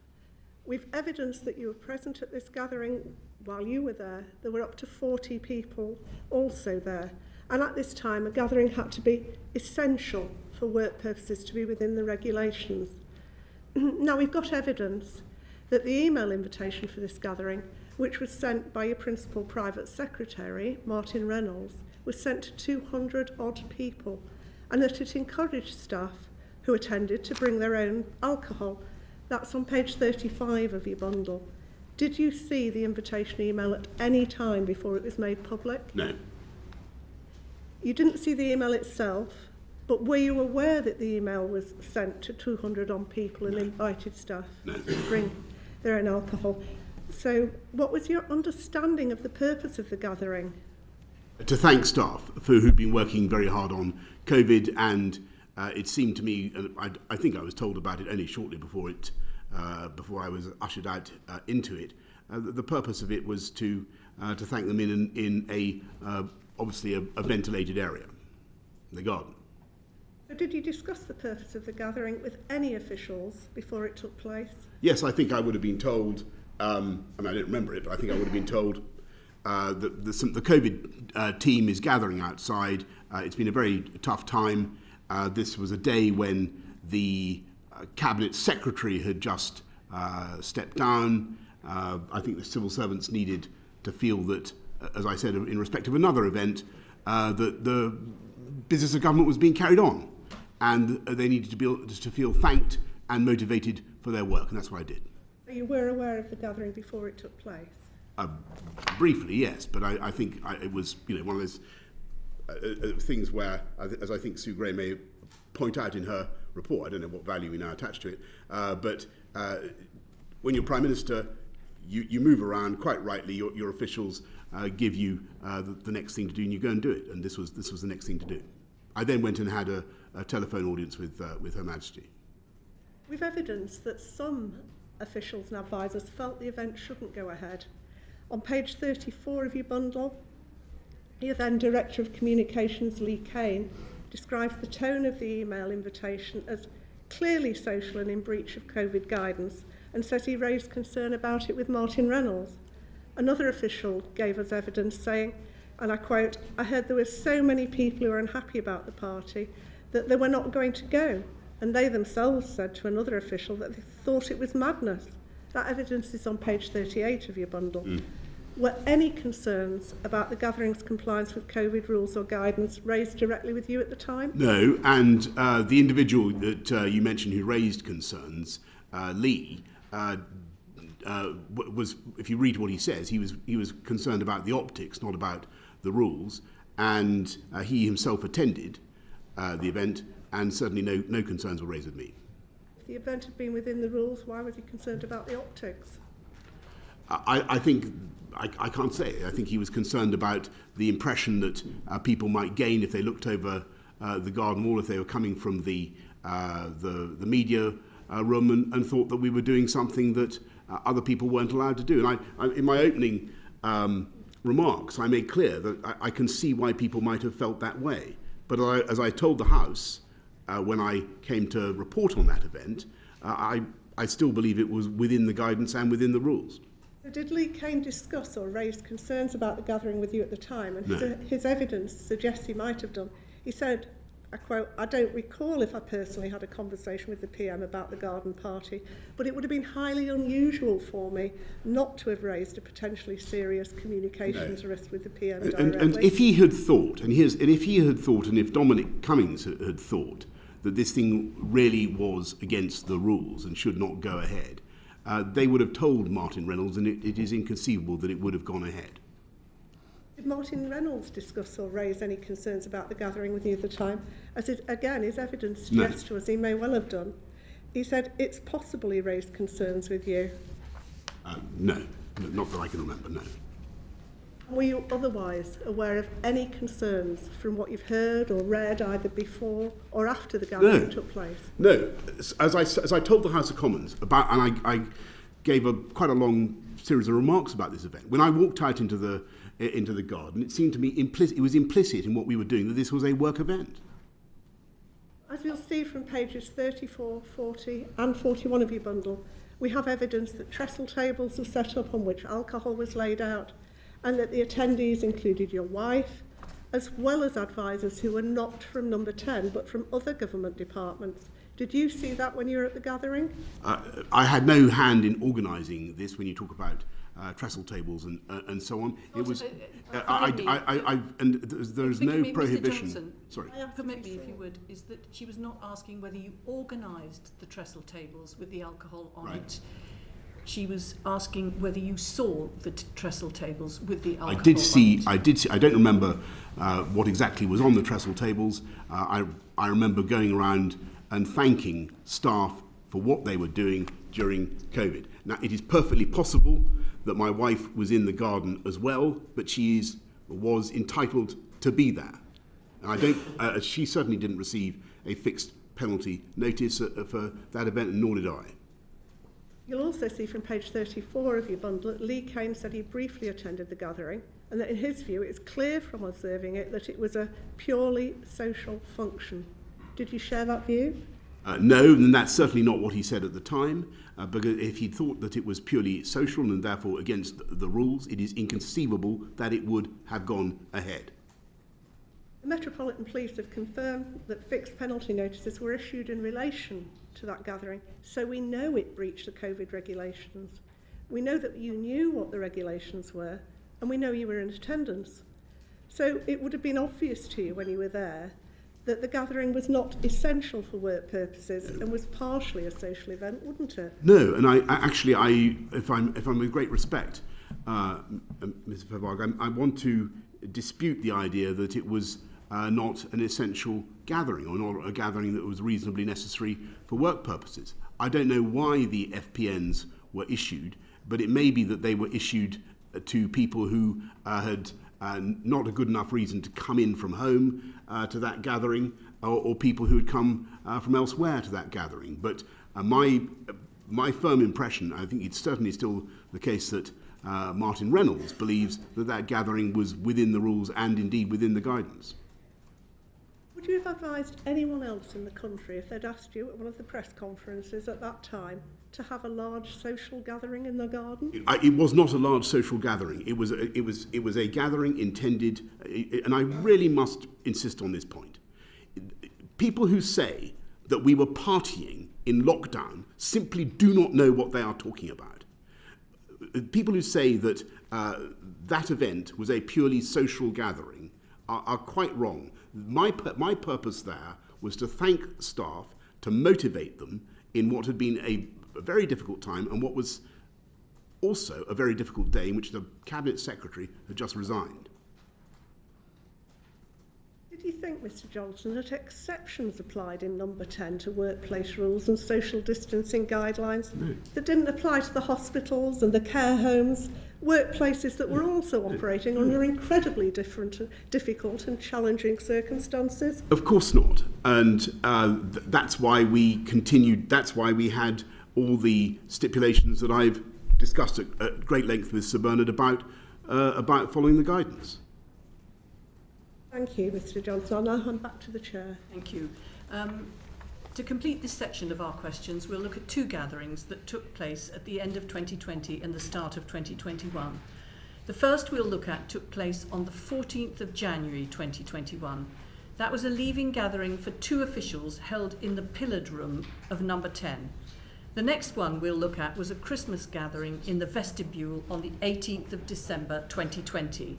At the time of both gatherings, the legal rules in force to prevent the spread of COVID included restrictions on gatherings of 2 or more people, and workplace guidance stated that there should be social distancing of 2 metres in the workplace wherever possible, and that only absolutely necessary participants should physically attend meetings. I'll invite Alan Dorrans to ask you about these gatherings. Mr Dorrans. Thank you, Chair. Good afternoon, Mr Johnson. Mr Johnson, before I ask my questions, can we again confirm your knowledge of the rules and guidance in place at that time by reminding ourselves of what you are telling the country? You told the House of Commons on the 2nd of September that it was very important that we get people back into the workplace in a COVID secure way. This shows you're aware of the workplace guidance and its contents. Then on the 9th of November, you said at a COVID press conference that neither mass testing nor progress on vaccines are at the present time a substitute for the national restrictions, for social distancing and all the rest, so it is all the more important that we follow the rules. In addition, at the press conference on the 30th of December, you outlined a Tier 4 restriction which were enforced in London. A fortnight later, when the 14th of January gathering took place, you said the restriction meant not meeting up with friends or family indoors unless they are in the same household or support bubble, and avoiding large gatherings of any kind. My first question to you, is that your understanding of the rules? Yes, thank you. Thank you. My first question will concentrate on the gathering of the 14th of January 2021. This was a leaving event for two officials held in the pillared room at number 10. We have evidence that approximately 15 people attended. We will now show you a picture of this gathering on the screen. The unpixelated photo is in page 757 of bundle 2 of the total evidence. Here we see the picture on the screen, Ms Johnson. The photograph shows yourself and at least other people, 11 other people in attendance in the unpixelated picture. The Metropolitan Police have confirmed fixed penalty notices were issued to some individuals who attended this gathering, as it breached the COVID regulations in place at the time and was not reasonably necessary for work. This breach of the COVID rules would have been obvious to you when you were there, wouldn't it? No, I must respectfully disagree with you very strongly, Mr Dorrans. On the contrary, what I see there is, and I know that there's some bottles on the table, but you have there you're looking actually. I think that's a Zoom. That's somebody a screenshot taken from Zoom, I would guess, because you've got people at this event. A large number of the people were actually on Zoom. You've got people who work with each other every day, who use that room for meetings, and who are meeting briefly to say thank you and farewell to, I think, two talented young officials. I think Malcolm Reed and Alex Burns was the occasion, and it was the. Sorry, forgive me. I shouldn't mention the names of the officials. I've said they're talented, but anyway, those two officials were leaving, and it was my job to thank them and to show that their work was appreciated. I was there very briefly. I didn't receive an FPN. There's nothing I can see, and I've got to tell you this, there's nothing I can see in that photograph that strikes me as being either against the rules or the guidance. And what I actually see, and depending on how your perspective is, what I actually see is people trying to stay reasonably far apart from each other. That's what I see. Now, I don't know what happened later on, but I can tell you that for the period I was there, it seemed to me to be wholly in accordance with the the rules and the guidance and a proper use of my time, even if it was only brief. Would you agree with the description of the gathering we received in evidence from an official who attended and who described the gathering as not strictly an event about work? This statement is on page 47 of your evidence bundle. Well, I don't agree with that, because I think that it was essential to thank staff throughout the pandemic. There weren't very many of these occasions. When they occurred, I thought it was right and proper for me to motivate staff by saying how we were doing and to thank them for what they'd done. It wasn't just the staff who were leaving who needed to be appreciated, it was the staff who were there who needed to be motivated. Thank you. The picture shows this gathering, and it appears to show multiple bottles of alcohol in the bottom right-hand corner of the photograph. Would you say that that is strictly necessary for a work event? It's customary to say farewell to people in this country with a toast. I didn't see any sign of drunkenness or excess, and had no knowledge of, I don't know why anybody would have been fined for that event. I don't know what happened later on. The next gathering we want to ask you about is a gathering on the 18th of December 2020, which we know was not compliant with code regulations, as some attendees received fixed penalty notices. This gathering was a pre-planned press office drinks event with cheese and wine, and was widely reported in the press. We have evidence that it was attended by between 25 and 40 people. You'll find the relevant statements on page 54 of your evidence bundle. Your official diary confirms that you were in 10 Downing Street that evening. Did you at any time join this gathering? No. 18th of December? I'm sorry? The 18th of December 2020? Yes. No, 18th absolutely. No. Okay. Your official diary on page 56 of the evidence bundle shows a gap between the hours of 1917 and 2024, and I appreciate this is difficult, but can you confirm where you were at that time? I imagine I was working, I think from memory, there was this was an evening when we were dealing not just with the emergence of the Kent variant with Delta, I think it was, but also with a great deal of anxiety about whether we were going to have a no-deal Brexit. I thought that anxiety was unfounded, of course, and we didn't. But it was a very long and very difficult evening. I think we had an extended COVID-O session, but I certainly did not attend that event and had no direct knowledge of it. Okay, thank you. We conducted, the Privileges Committee conducted a visit to 10 Downing Street, as you know. We established, you can clearly see from the suppressed vestibule where this gathering was taking place, from the bottom of the stairs leading up to then what was your flat in Downing Street. Your diary says you went to your flat at 21:58. Apparently the gathering went on until after midnight. Is your evidence that you did not see or hear the noise of a gathering of about 25 to 40 people taking place in the vestibule when you were going to your flat? If we just perhaps explain, there is a corridor, a narrow corridor, leading to the vestibule. Before you get to it, the staircase on the left leads to your flat. Your direct line of sight would be into the vestibule, not more than a few metres away. There's a gathering taking place with between 25 and 40 people.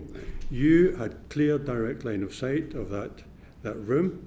Are you telling me that your evidence is that you're not aware of the noise or the event taking place? Absolutely, and what I would have, if I had looked, what I would have seen, I'm sure, was people doing a huge amount of work on a very, very busy evening. Now, I didn't look. I certainly have no memory of seeing any kind of party or illicit gathering going on in the press room on that evening. The first I heard about this thing, the first I knew about it, was when it was brought to my attention by Jack Doyle, I think almost a year later. Thank you. Mr. Johnson, if we turn to pages 54 or 56 of your evidence bundle, you will see that this gathering was described in evidence we've received as beyond desk drinks and far more relaxed than it should have been, when people were shoulder to shoulder with each other and that one number 10 staff member who did not attend said they later heard that the gathering had turned into a party. Did anyone tell you about that? Well, no, they didn't. And this is the crucial point. Nobody raised any anxieties about that event with me before I stood up in the House of Commons. Nobody said to me that we've had something we've done something that in the almost a year that followed between December the 18th, 2020 and 30th of November 2021, when Jack Dole came to see me. The thing was a complete blank to me, right? The Metropolitan Police have confirmed fixed penalty notices were issued to some attendees at that gathering. Clearly, therefore, it breached the rules. There are no witnesses to say that you were at the gathering, but did anyone make you aware at the time or after it happened that it had not been compliant with COVID rules? No. Thank you. Mr. Johnson, before we move on to discuss what you said in the House about gatherings in number 10, you will know that fixed penalty tickets were issued in relation to gatherings in number 10 on 2 other dates, other than those we've asked you about. These gatherings took place on the 17th of December 2020 and the 16th of April 2021. This is confirmed by the Metropolitan Police statement at the end of Operation Hillman, which you'll find a copy of on page 89 and 91 of your evidence bundle. Did you ever have any reason to think that COVID rules may have been broken at this gathering on either of these dates prior to 2021? December 2021? So which dates, forgive me, Alan? So 17th of December and the 16th of April. I don't remember hearing. So what I can tell the committee is none of these. I was conscious of none of these events as being in any way rule breaking or against the guidance until stories started to emerge about them, and that was after I had spoken in the Commons about them. So they weren't at all on my radar as things that I should be concerned about. Thank you, Mr. Johnson. I'll hand you back to the chair. Thank you. Mr. Johnson, we've now considered the rules and guidance relating to COVID that were in force at the time of the gatherings we've discussed with you. We've considered your knowledge of the rules and guidance then in force, and we've considered your attendance at and knowledge of gatherings that were not socially distanced and for which fixed penalty notices were issued. We will now compare that with what you said to the House of Commons after media reports of these gatherings began emerging. We'll concentrate particularly on what you said to the House on the 1st of December and the 8th of December. We'll first examine your assertions that COVID rules and guidance were followed in number 10, and I'd like to invite Andy Carter to ask our questions about this. Thank you, Chair. Mr. Johnson, on the afternoon of the 30th of November, I understand the Daily Mirror contacted the press office at Downing Street saying they were planning to publish an article alleging that events had taken place in Downing Street in November and December 2020 where COVID rules had been broken. Now, the article appeared online later that day, and it was the paper's front page splash on the 1st of December. And I think you can see a copy of that on page 58 in your evidence bundle. I'm guessing you must have known that you would be asked about this at Prime Minister's Questions in the House of Commons the following day, the 1st of December. And sure enough, you were asked whether a Christmas party was held in number 10 on the 18th of December. And you told the House all guidance was followed completely in number 10. Picking up on the things that you've said in your opening statement and the evidence that you've given, you knew what the guidance was, i.e. maintaining social distancing wherever possible, and ensuring mitigation was in place if that wasn't possible. And you knew there'd been gatherings where social distancing hadn't necessarily been maintained and where masks, for example, weren't being worn and screens weren't in place, because we've seen some of the photographs there. So why did you tell the House all guidance was followed completely in number 10? Thank you. So I'm not certain that there was any, just quickly, I'm not certain there was any requirement for masks indoors. Part of mitigation. I see, I'm with you. Okay. So the reason I said that all guidance was followed completely in number 10, and back to Mr. Dorrans and a lot of the questions that have been raised. Between the event that took place and when I stood up to speak, in all the cases that you've mentioned, nobody came to me and said, we've got a problem with this one. You need to worry about this. And I want you to, and there's no trace of that in the written evidence or in the electronic record. And that is a very extraordinary thing, given how serious that was. The reason I said what I said was because I thought, I believed then that the whole of the number 10 team were doing a huge amount to follow the guidance. And I talked to Jack Doyle about what had happened at that event. This is on the evening of the 30th of November 2021. And it's about, my diary says it was about 6 o'clock. He comes in and he says that, as you say, the Daily Mirror is going to run this story. He mentions a few other events, two of which I knew directly about and knew that there was no, as I believed at the time, I knew that there was no issue with those. The other was something, I think it was something to do with an event at CCH, a Conservative Central Office, I knew absolutely nothing about. I asked him about this December 18th event, and I asked him to describe it. And bear in mind everything I've said about that evening, which was a horrendously busy and difficult evening, and we'd had a long COVID-O to discuss what to do with the Kent variant. He told me that it was within the rules. He said that people were sitting at their desks, drinking, admittedly, but that was not banned. That was under any of the either the rules or the guidance. It was not prohibited, and it was regular, I'm afraid, for people to drink on Fridays. And I concluded that it sounded to me as though that event was within both the rules and the guidance. And that fortified me in what I stood up to say the following day. As it happens, when I said the guidance has been followed completely during number 10, which is actually what I said, I was misremembering the line that had already been put out to the media about this event, which was COVID rules were followed at all times. But you've got to understand that I didn't think that there was any real distinction from the public's point of view between the rules and the guidance, in the sense that or our observance of, let me put it this way, I didn't think that the public would make any, they would expect us to follow the guidance as much as the rules. That's why, and so even though I'd said something slightly different, I still believed it was true. Can I just, if you said something slightly different, can I ask you, why didn't you correct the record then? Because that would have been an obvious thing to do. No, okay. And I understand the point you make. There is confusion between guidance and rules, but you could have corrected the record at that point. Well, I didn't think there was any appreciable difference, because it was our job to follow the guidance as much as to follow the rules. And my view, as I've said repeatedly to the committee this afternoon, is that I believe we were following the guidance.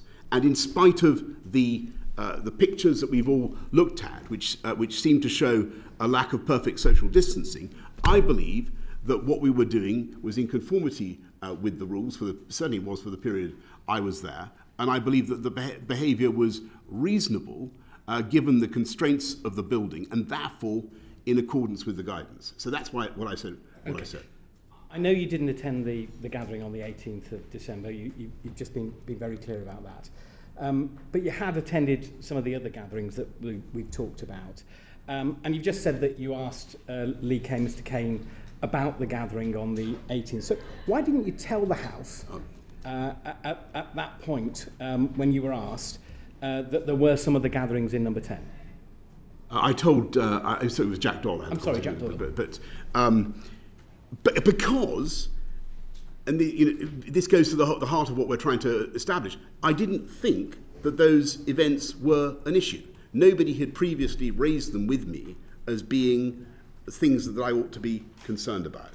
And they didn't, and as I've said repeatedly to you at the time, call me obtuse or oblivious, but they did not seem to me to be in conflict with the rules or the guidance as we were trying to implement it in number 10. Okay, the next Prime Minister's question was on the 8th of December, a week later.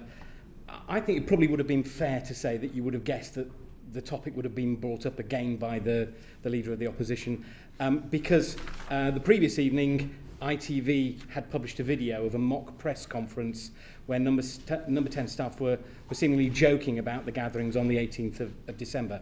At PMQs on the 8th of December, you were asked if there was a party in number 10 on the 13th of November, and you told the House the guidance was followed and the rules were followed in Downing Street at all times. By the 8th of December, it had been a full week since you were first asked in the House about gatherings in number 10. The issue had continued to feature on the front page of many of the newspapers and, as we later saw on the television.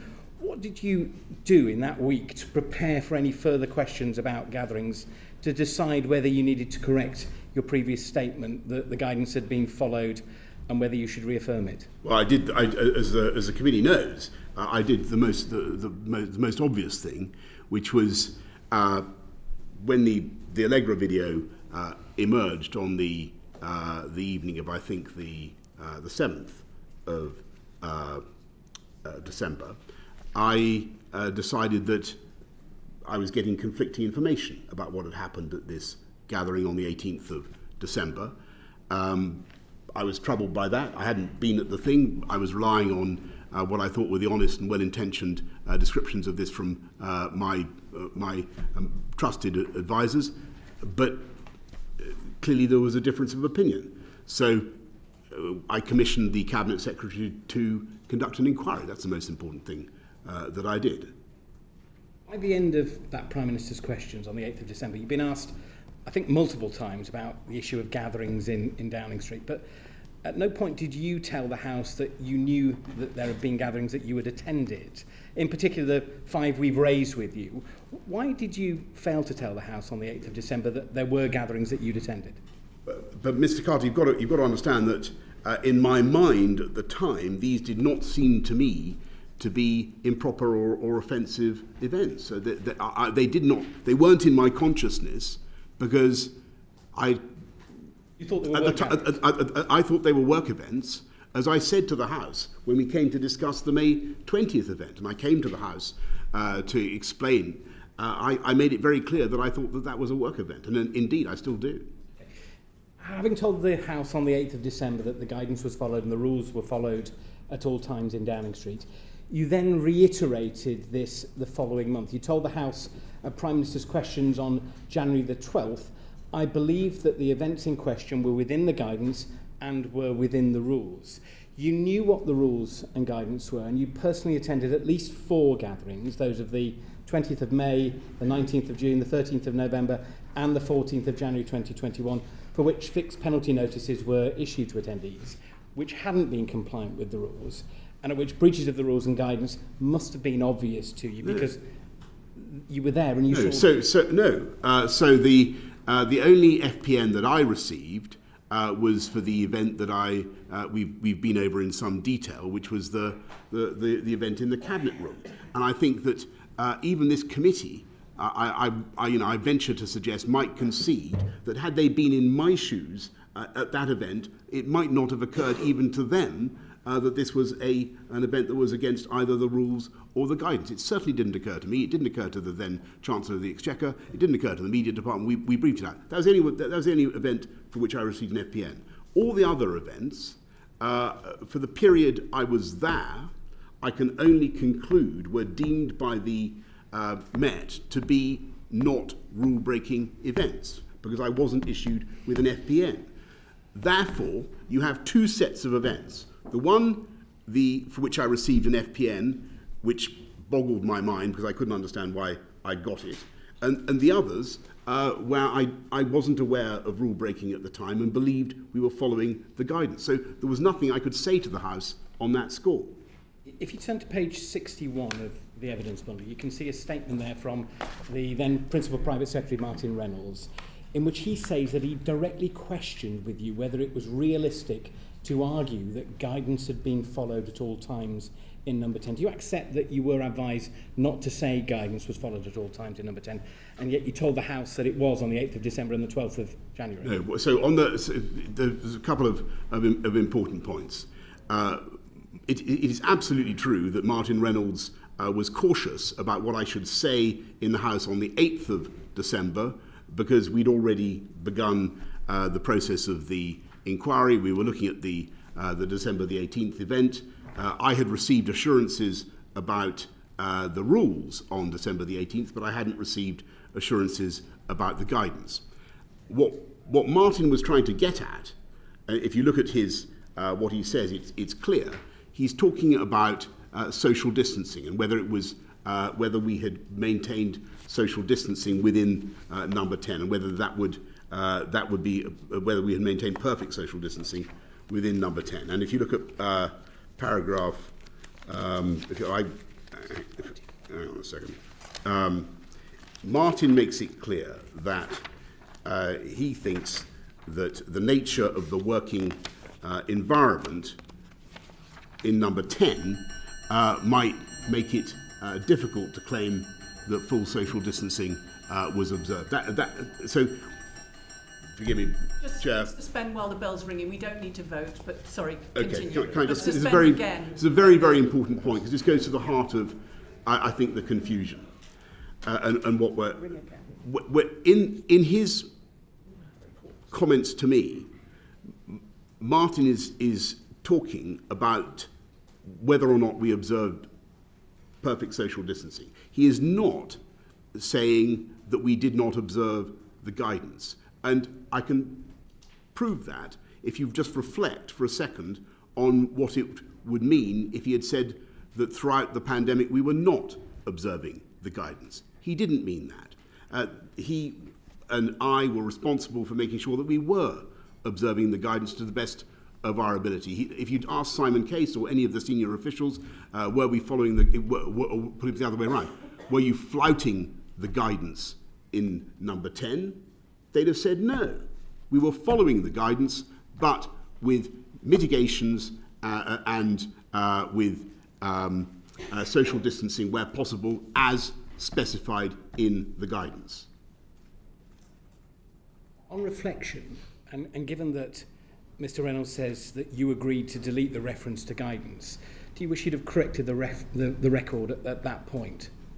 No, because first of all, we'd already begun the inquiry, and I didn't know what sense the guidance had been broken. I had no evidence that anybody had broken the guidance. It wasn't clear to me what I would say to the House of Commons. Second, nobody was advising me to correct the record, and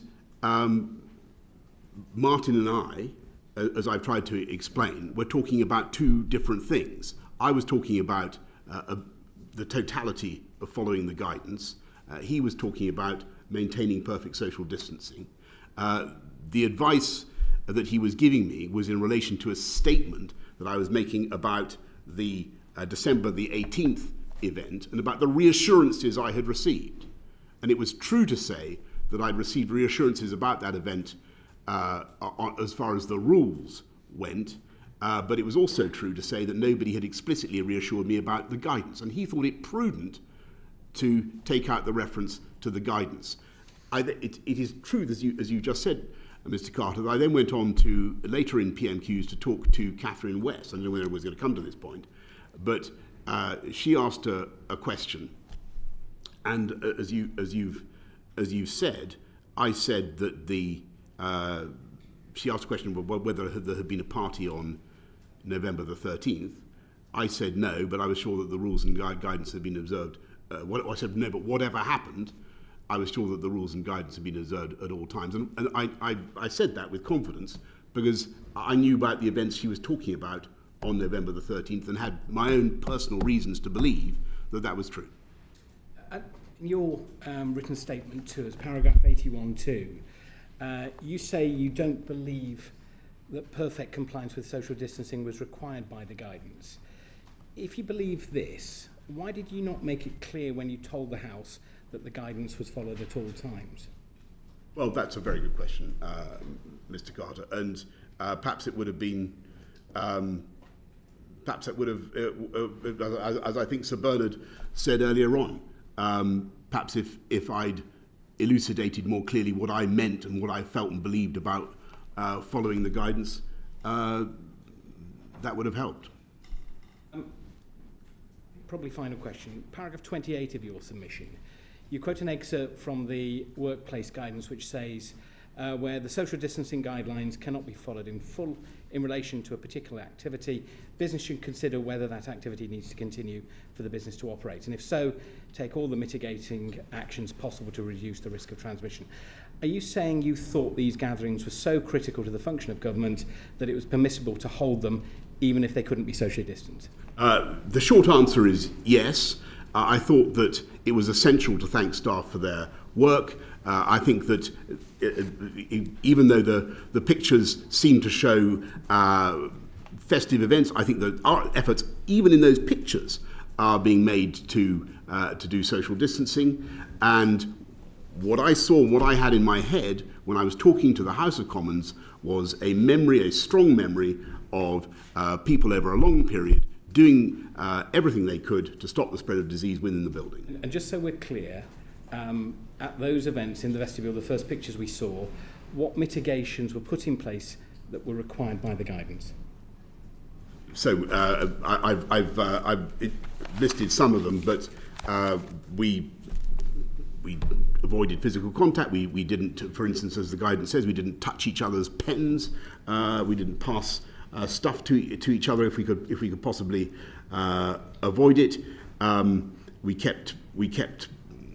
Though not every, I would not wish to say that was perfectly implemented. Presumably, people were passing drinks to each other because we've seen the picture. Of course, and I'm not. And this is guidance. This is guidance, and I'm not going to pretend that it was enforced rigidly, but that's explicitly what the guidance provides for. We had Zoom meetings. We had a great reduction in the numbers of people in the building overall. We had signs telling you which way to walk. We had perspex screens. I've mentioned all this before, but it really is worth going over again because Is asking you about that specific event. When you see the photographs, the December the 18th event. When you see the photographs in the vestibule, none of those mitigations seem to be evident. Yes, because so which event are you talking about, Mr. Carter? So the first photographs that we saw... Yes, okay, the November the 30th, the Lee Kane event. Yes, and that is because that was the space where people congregated fast. If I wanted to get a message out, it was the natural place to do it. Yes, you don't see... you don't see... perspex screens there, but that doesn't mean that there wasn't sanitizer and efforts to restrict the spread of COVID. Final question for me. And just as just in all of this, bear in mind that we believed, Martin Reynolds believed, everybody responsible for the health of the building and the health of employees in the building believed that the guidance was being very considerably augmented in a way that went beyond the guidance by the testing regime that I've described. I don't think any members of this committee don't recognise the challenges that you were facing, the team were facing in Downing Street, and the steps that were being put in place to try and keep people safe. I do, though, want to just finish, if I may, with the comment that you made to the House on the 12th of January, that you believed implicitly that the gatherings of the 20th of May, which you attended, had been a work event. That was the event in the garden. I mean, it was termed in the press the bring your own booze. It was a garden party. Many are suggesting that was clearly not essential for work purposes and therefore in breach of the COVID rules at the time. Why did you say that to the House? Because I implicitly believe that it was a work event. And as I said to the committee just now, I was ushered out into the garden, having been briefed shortly beforehand about what the event entailed. I met and thanked various groups of people who had been working on COVID. You see the numbers are calculated at between 10 and 30 or 40. I couldn't say exactly how many were there, but it was, I thought, an appropriate use of the garden. I felt it was an obvious work event. But what I said to Sue Gray afterwards, if we can mention Sue Gray, can we, Chair? What I said to Sue Gray was that when I looked back at that event, and this is what I said to the House. I tried to put myself in the place of somebody, a member of the public, looking over the garden wall and seeing that, and I had to accept that even though it was, I believe, within the guidance and within the rules, I have to accept that members of the public looking at it would have thought that looks to me like something that he's not allowing us to do. And I felt that very keenly. In retrospect, I didn't feel it at the time. Do you see what I'm trying to say? I understand that. Can I ask you one further question? I think probably all MPs that have been on days where we're very busy going from meeting to meeting rely on our advisors to guide us through where we're going. I understand what you said about that as the Prime Minister working on a busy schedule. Did you at any point question any of the events that you were going to when the advisors were taking you to them? Look, hindsight's a wonderful thing. In retrospect, I might have thought about some things, post Sue Gray, post the beginning of the coming to light of everything that did come to light. I have thought about it, but no, at the time, I thought we were working. And that is what, I promise you, that is what officials in Number 10 thought they were doing as well. Thank you very much, Mr. Johnson. Can we now turn to the issue of the assurances that you mentioned to the House on numerous occasions? And I'd like to ask Alberto Costa to ask you the committee's questions on the issue of the assurances. Thank you, Chair. Good afternoon, Mr. Johnson. Thank you very much for coming before this important inquiry. I'm very grateful. Could I invite the team to place up slide number 8, please? Mr. Johnson, as we've just seen on the screen, on the 8th of December 2021, in your opening remarks at Prime Minister's questions, you told the House that, and I quote, "I have been repeatedly assured since these allegations emerged that there was no party and that no COVID rules were broken." In response to subsequent questions, you said that, quote, "I've been repeatedly assured that the rules were not broken." And again, quote, "I've been repeatedly assured that no rules were broken." Now, these quotes which are on screen are also at pages 64 to 65 of your evidence bundle. Thank you. Mr. Johnson, may I ask, did any government law officer or any member of the government legal department, such as the Attorney General, Solicitor General, or any one of the hundreds of solicitors and barristers that work for the government, did any one of those give you the assurance? Thank you very much, Mr. Costa. Well, no, the short answer is no, they didn't, but nor did I seek assurances from them, nor did I claim that I had. I don't think I claimed at any stage that I'd received assurances from law officers or legal representatives. The people that I said, the people who had given me the assurances, there were more than one, and it was indeed on more than one occasion. And so, would it be helpful if I told you why I said I was repeatedly assured? Mr. Costa ask his questions and then just follow the course of his questioning, if you would. Very interested to hear, of course, your full responses. Can I ask, did the head of the civil service, Simon Case, or any other career senior permanent civil servant give you these assurances?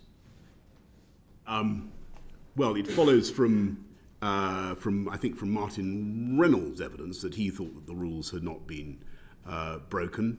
If you look at what he has to say, I don't remember being specifically assured by any senior civil servant about the rules or the guidance within Number 10. But the interesting thing is that, to the contrary, nobody gave me any contrary We'll come to that in a moment, advice. if we may. Thank you. In paragraph 90 of your very helpful written submission, you say that the assurances were given to you by Jack Doyle and James Slack. That's right. Their statements confirming this are on pages 70, 72 and 75 of your evidence bundle. Yeah. Now, they're both individuals you had personally appointed to the position of Director of Communications at Number 10. They were political advisors who dealt with the media. Why did you rely on an assurance from political advisors rather than, as I've mentioned, a permanent civil servant, or more importantly, a government lawyer? So here's the simple answer is that when I needed to discover what had happened, whether the rules were broken, I went first, of course, or I asked first the senior advisor who was there, and that was Jack Doyle. The following week, you can see that Jack Doyle says that he confirms that he says in a WhatsApp to me, you can say, I've been assured that there was no party and no rules were broken. So he says that again to me. I also then rang James Slack, and both Jack and James Slack are people I have the utmost regard for, and I believe they would be completely straight with me about what had happened. And they both said that the rules had not been broken. And the reason I didn't ask a lawyer or another senior civil servant is because they were the people who'd been there. Yes. And they were the direct, they could give a view about the legality of that event that I didn't think a non-eyewitness would be able to do. Okay. Well, when you decided to rely on the assurances that you've referred to in the House, why did you not then discuss the assurance with the Cabinet Secretary Simon Case, or your Principal Private Secretary Martin Reynolds, or a government lawyer, at the point at which you'd been given the assurance by the individuals that you've questioned? Why didn't you double check it with a government lawyer? First of all, Martin Reynolds, in addition to being my Principal Private Secretary, is a lawyer, and his view of all the events, as you'll see from his evidence, is that he believes that we followed the rules at all times, and that was certainly what he said to me. You'll see evidence, Mr. Costa, from my submission that at least a couple of MP colleagues remember from the morning meeting that I asked generally, did we follow the rules, were there parties, and the view of the assembled civil servants and advisors was that no, we hadn't broken the rules, and that's what they said. The MPs that you're referring to are the ones at paragraph 90 of your written submission, where you state that the evidence given to us by Sarah Dines MP and Andrew Griffith MP saying officials gave you assurances at your daily office meetings. Those are the additional assurances that you're referring to? Yes, and it's not clear what date that Sarah and Andrew remember, but they certainly remember me receiving those assurances. And don't forget, if I could just make an important point, from the 7th from the 7th of December onwards, the inquiry is underway. So you ask why I didn't ask Simon Case. I did ask Simon Case. I asked Simon Case to conduct an inquiry. Well, I'm very grateful that you recall Sarah Dines MP and Andrew Griffith MP giving you the assurances, but you were present at those meetings where those two MPs said that assurances had been given. So if I just may ask the question, and you can correct me if I've misunderstood the point, who were the officials who gave these assurances in these meetings that you've referred to at paragraph 90 in your written submissions? Well, I can't name these Name officials. Me one. I don't know if I don't know if I can. I think that. Why not? I think that most of them have indicated they don't want themselves to be. You can't remember their names, or because you don't want to breach their anonymity. Mr. Johnson, could you just pause and answer my question? Are you not naming these officials who you say were giving you these assurances because you can't remember who they were, or you can't remember their names, or because you don't want to name them because of confidentiality? There's at least one advisor that I can think of that who was asked not to be named, and she would have been in the morning meeting, and I don't want to. Well, could you follow that up in writing through your lawyers to the inquiry, confirming the name of the individual that you recall gave you the assurance that the meetings referred to by these two? But if I may say so, Mr. Costa, I don't quite follow the direction of your questions, because it's clear from what I've said that I was assured assured repeatedly by different people and on different occasions that the rules have been followed. And we're trying to ascertain who these individuals were, so it'd be very helpful if you could follow up with the individual that you've just referred to. Now, could I ask the team to place slide 9 on the screens, please?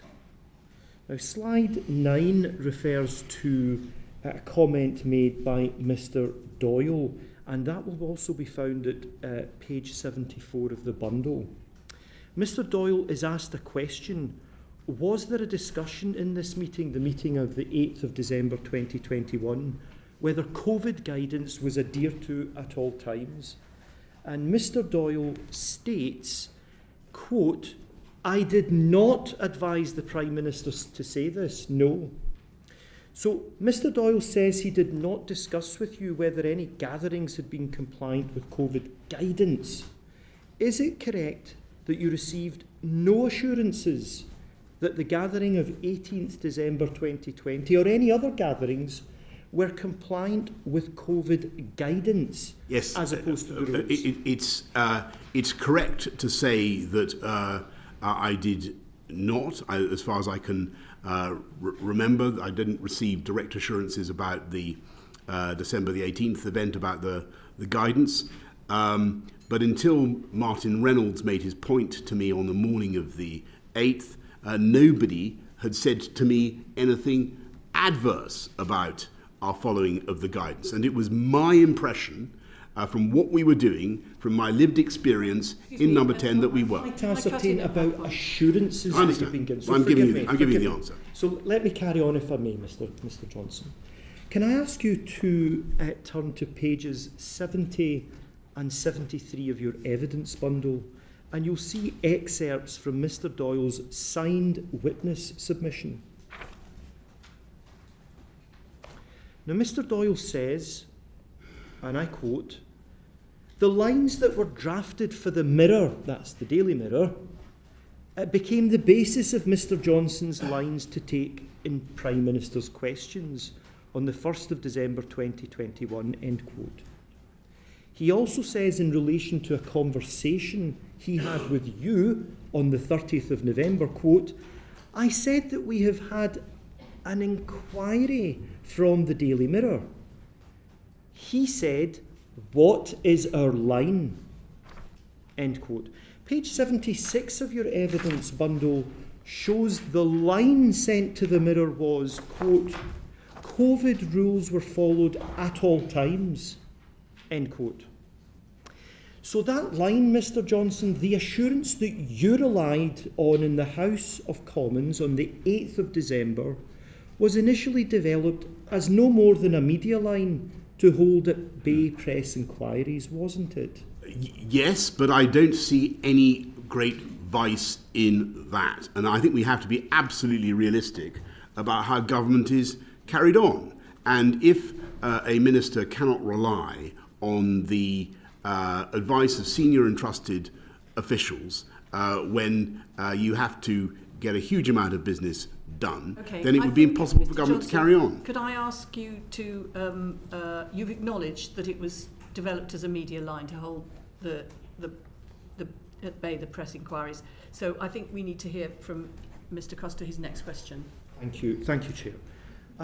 It is the case, isn't it, that Jack Doyle, the person whose purported assurance you sought to rely on, was himself doubtful about the compliance of some of these gatherings with the rules and guidance. Now, Mr. Johnson... sorry, I don't know when did you derive that? I'm going to help you. I'm going to help you. If you turn to page 79 of your evidence bundle... Saying he said this at the time. If you turn to page 79 of your evidence bundle, you will see a selection of WhatsApp messages sent by Mr. Doyle. These messages are discussing the gathering of the 19th of June 2020 that marked your birthday. Mr. Doyle says that he was, and I quote, struggling to come up with a way, that the gathering was in the rules, and that he was, quote, not sure it would, quote, work to suggest it was reasonably necessary for work purposes. Were you aware, Mr. Johnson, that your trusted senior advisor, as you've put it, Mr. Doyle, doubted whether this gathering was within the rules? So, no is the answer to that question. I wasn't aware that he'd sent that WhatsApp. He didn't send it to me. This was, I think, on January the 25th, which is long after we've started the process which was to become the Sue Gray. I think the Sue Gray inquiry was already well underway. A couple of other quick points, if I may, on that WhatsApp.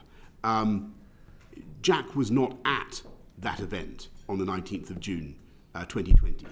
He knew nothing about what had actually taken place. He was then relying on media descriptions of that event, which had subsequently emerged. And yes, he sent a message to someone else saying he needed to work out what the justification was. But just to go back to the June the 19th event, 2020, which we've been over several times, at the time I thought it was so innocent that it was actually briefed out to the time. I appreciate that, but I'm talking about assurances you were given, so let me focus again. So how can it be that Mr. Doyle, and this is the point I think is important for the inquiry to understand, how can it be that Mr. Doyle, one of your principal advisors, your trusted advisor, the person whose assurance you relied on in the House of Commons, was himself clearly doubtful about the compliance of this gathering with the rules, but you continue to say that you were not? How can that be? He wasn't at that event. He was struggling to contend with media accounts of it long after that event and after the Sue Gray inquiry had already begun. And above all, he did not, even at that time, let alone before I stood up in the House of Commons, raise with me any concerns that he might have had about that event. Thank you. Even if he knew about it. I'm almost finished, Mr. Johnson. Why did you tell the House of Commons that you had received repeated assurances that no rules had been broken when you knew that that was not the case, because you knew what the rules were? You were at gatherings that breached the rules, and the breaches of the rules would have been obvious to you at the time. Isn't that the case? No, Let him complete the question, if you may. Some might see your reliance on the purported assurances you received as, and forgive me, as a deflection mechanism to prevent having to answer questions about your knowledge of these gatherings. Would that not be a fair assessment? No, it would be a completely ridiculous assessment. I said in the Commons on the 8th of December that I'd been repeatedly assured that there was no party and that no rules were broken. I was referring to the December the 18th event, December the 18th event of the previous year of 2020. I had the assurances that I had received about that event were from people that I had the utmost respect for and who were directly relevant to my understanding of what that event consisted of. It was entirely sensible to talk both to Jack and then Jack Doyle and then to James Slack to find out, to get their honest take about what had happened. And my impression on the 30th of November 2020 from what Jack was telling me was that it sounded like it was in accordance with the rules. It sounded like it was necessary for work purposes, but also it sounded from what he was saying that it was in accordance with the guidance. When that turned out, following the Allegra video to be in question, I commissioned Simon Case, the Cabinet Secretary, to conduct an inquiry. So by the time and if you look at that statement, I say I've been repeatedly assured that there was no party and that the rules were followed, but I have asked Simon Case to investigate. So for the purposes of the House, my statement it should be seen for the purposes of the business of the House, that statement should be seen in the context of the investigation, the inquiry that I have just launched, in which in the same PMQs I say I'm going to make sure that the findings are placed in the Library of the House of Commons. Okay, well, thank you very much indeed for answering my questions this afternoon. Thank you, Mr. Johnson. Could I just put a point to you, because I, along with my colleagues, was in the House at the time when these assurances were given, and we took them to be serious assurances. You told the House you'd receive assurances. Would you not expect us to be a bit dismayed to hear that it was not from the senior civil servants, it was from political appointees, that they themselves had doubts about it? It only covered one gathering, it didn't cover the other three, and it only covered the rules, it didn't cover the guidance. I think if you'd have said that to us in the House, and also you were there at the time, so it's a bit hard to understand. Sorry. Could you let me finish my point? You were there at the time, so it's a bit hard to understand what the nature of an assurance is when you have been there and seen it with your own eyes. I mean, if I was going at 100 miles an hour and I saw the speedometer saying 100 miles an hour, it would be a bit odd, wouldn't it, if I said somebody assured me that I wasn't, because it's what you've seen with your own eyes. Yeah, with great respect. Do you actually think that we would be entitled to be a bit dismayed about the flimsy nature of this assurance when we took it at face value that these assurances amounted to something, and it looks from what you've told us in answer to Mr. Costa's questions that they did not amount to much at all? No, so first of all, I think, great respect, Chair, if you're talking about the December the 18th, 2020 event, I don't know, there's some confusion. I was not there. That's one of the three. I was not there. You were there. And if you look at the statement that I made in the House of Commons, and because this was the relevant issue, because the Allegra video related to the December the 18th event, the Leader of the Opposition's questions the previous week related to the December the 18th event, I was answering about the December the 18th event, because that was the matter in question. I had received, as I said, repeated assurances by different people and at more than one occasion and more than one person that the event was in accordance with the rules.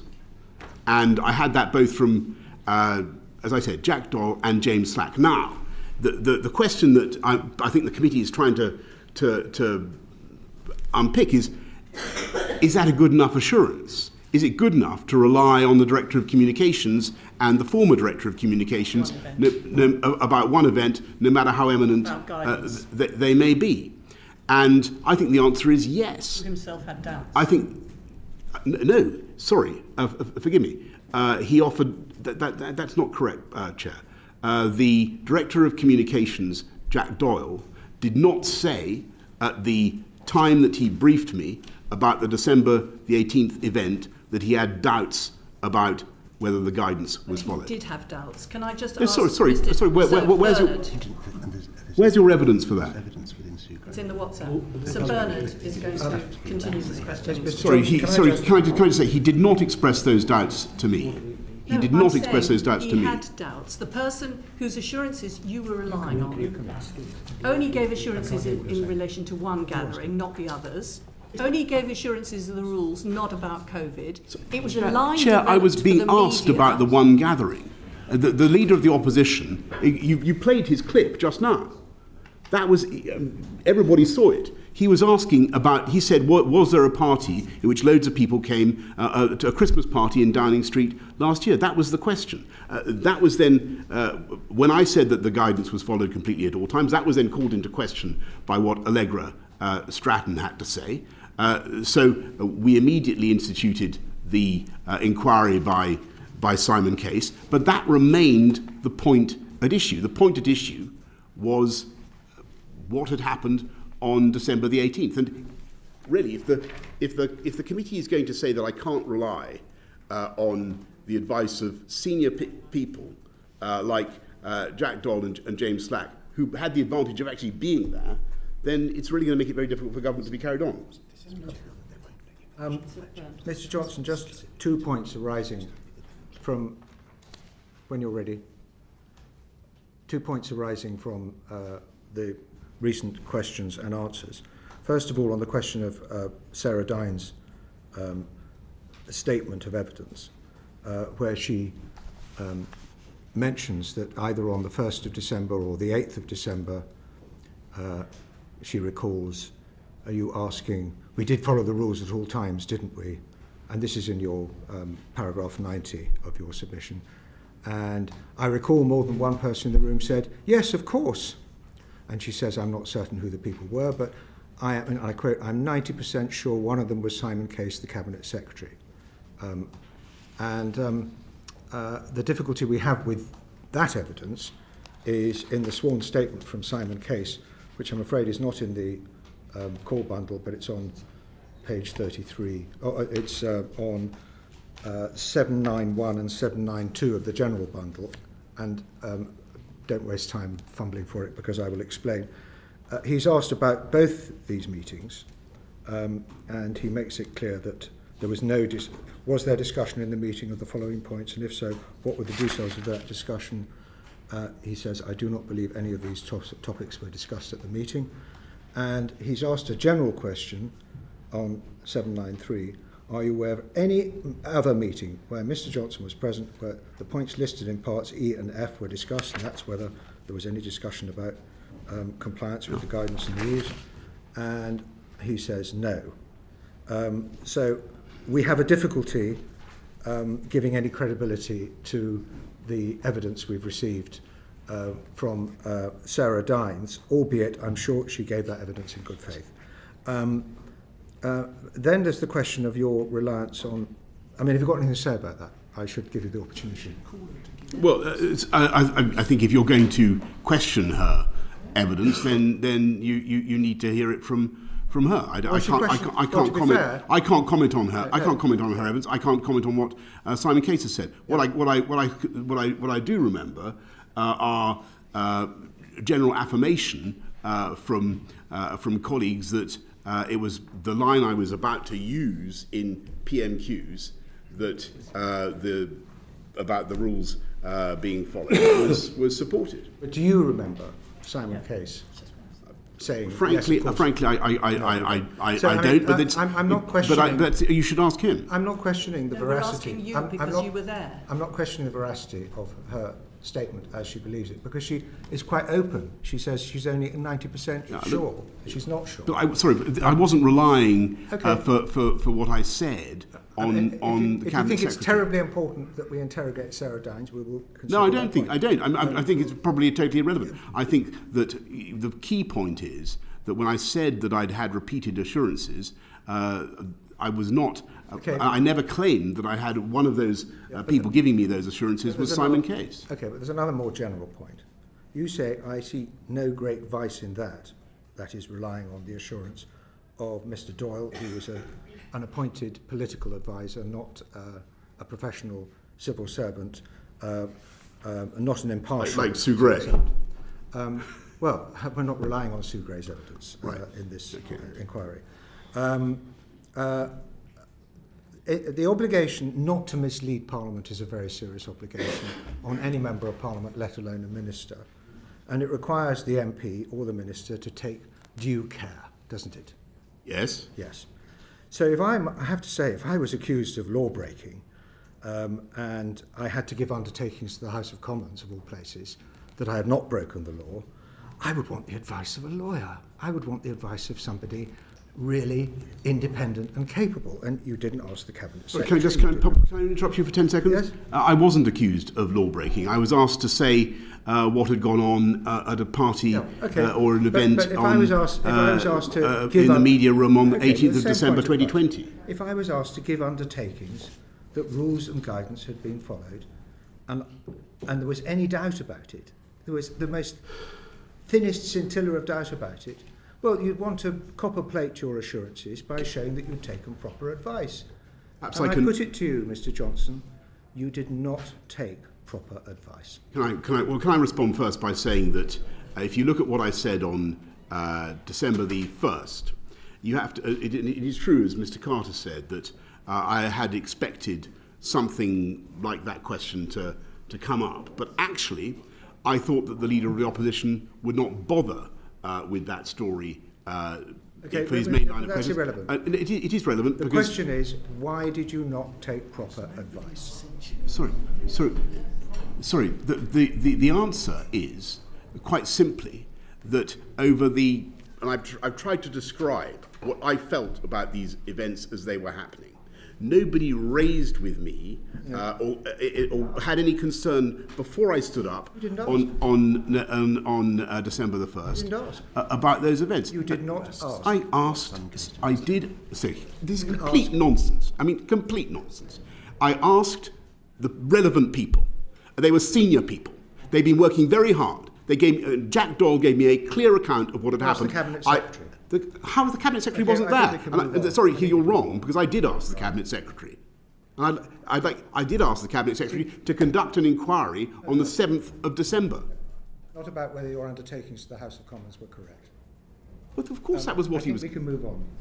Can we turn to Charles Walker for our next questions? Sorry, there's some noises coming from the back of the room. Is that stopped? Okay. Mr. Johnson, housekeeping matters.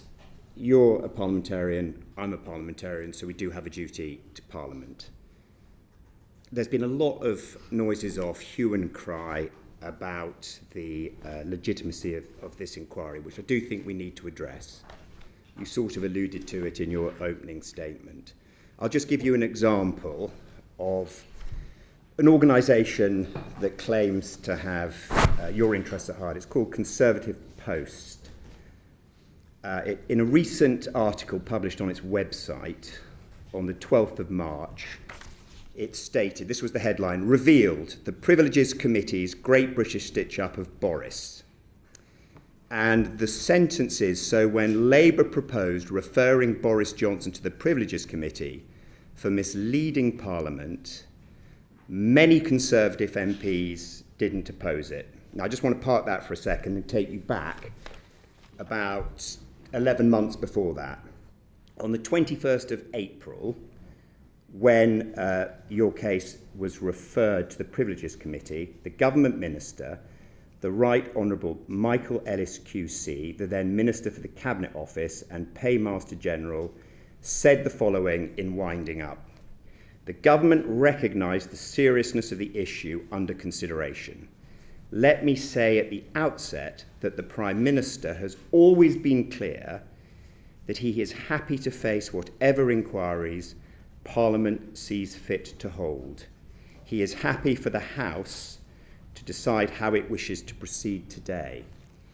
And this is important because at the end of that, the motion was put and there was no vote. And that is a matter of fact. Indeed, there wasn't even a cry of object from anyone. Can you accept that was the case? Yes, I encourage people to support it. So it is actually misleading of Conservative Post to say many Conservative MPs didn't oppose it. The truth is, not a single Conservative MP opposed it. Yes, that's completely correct. That's great. No, this is really good. This is good. We're making progress.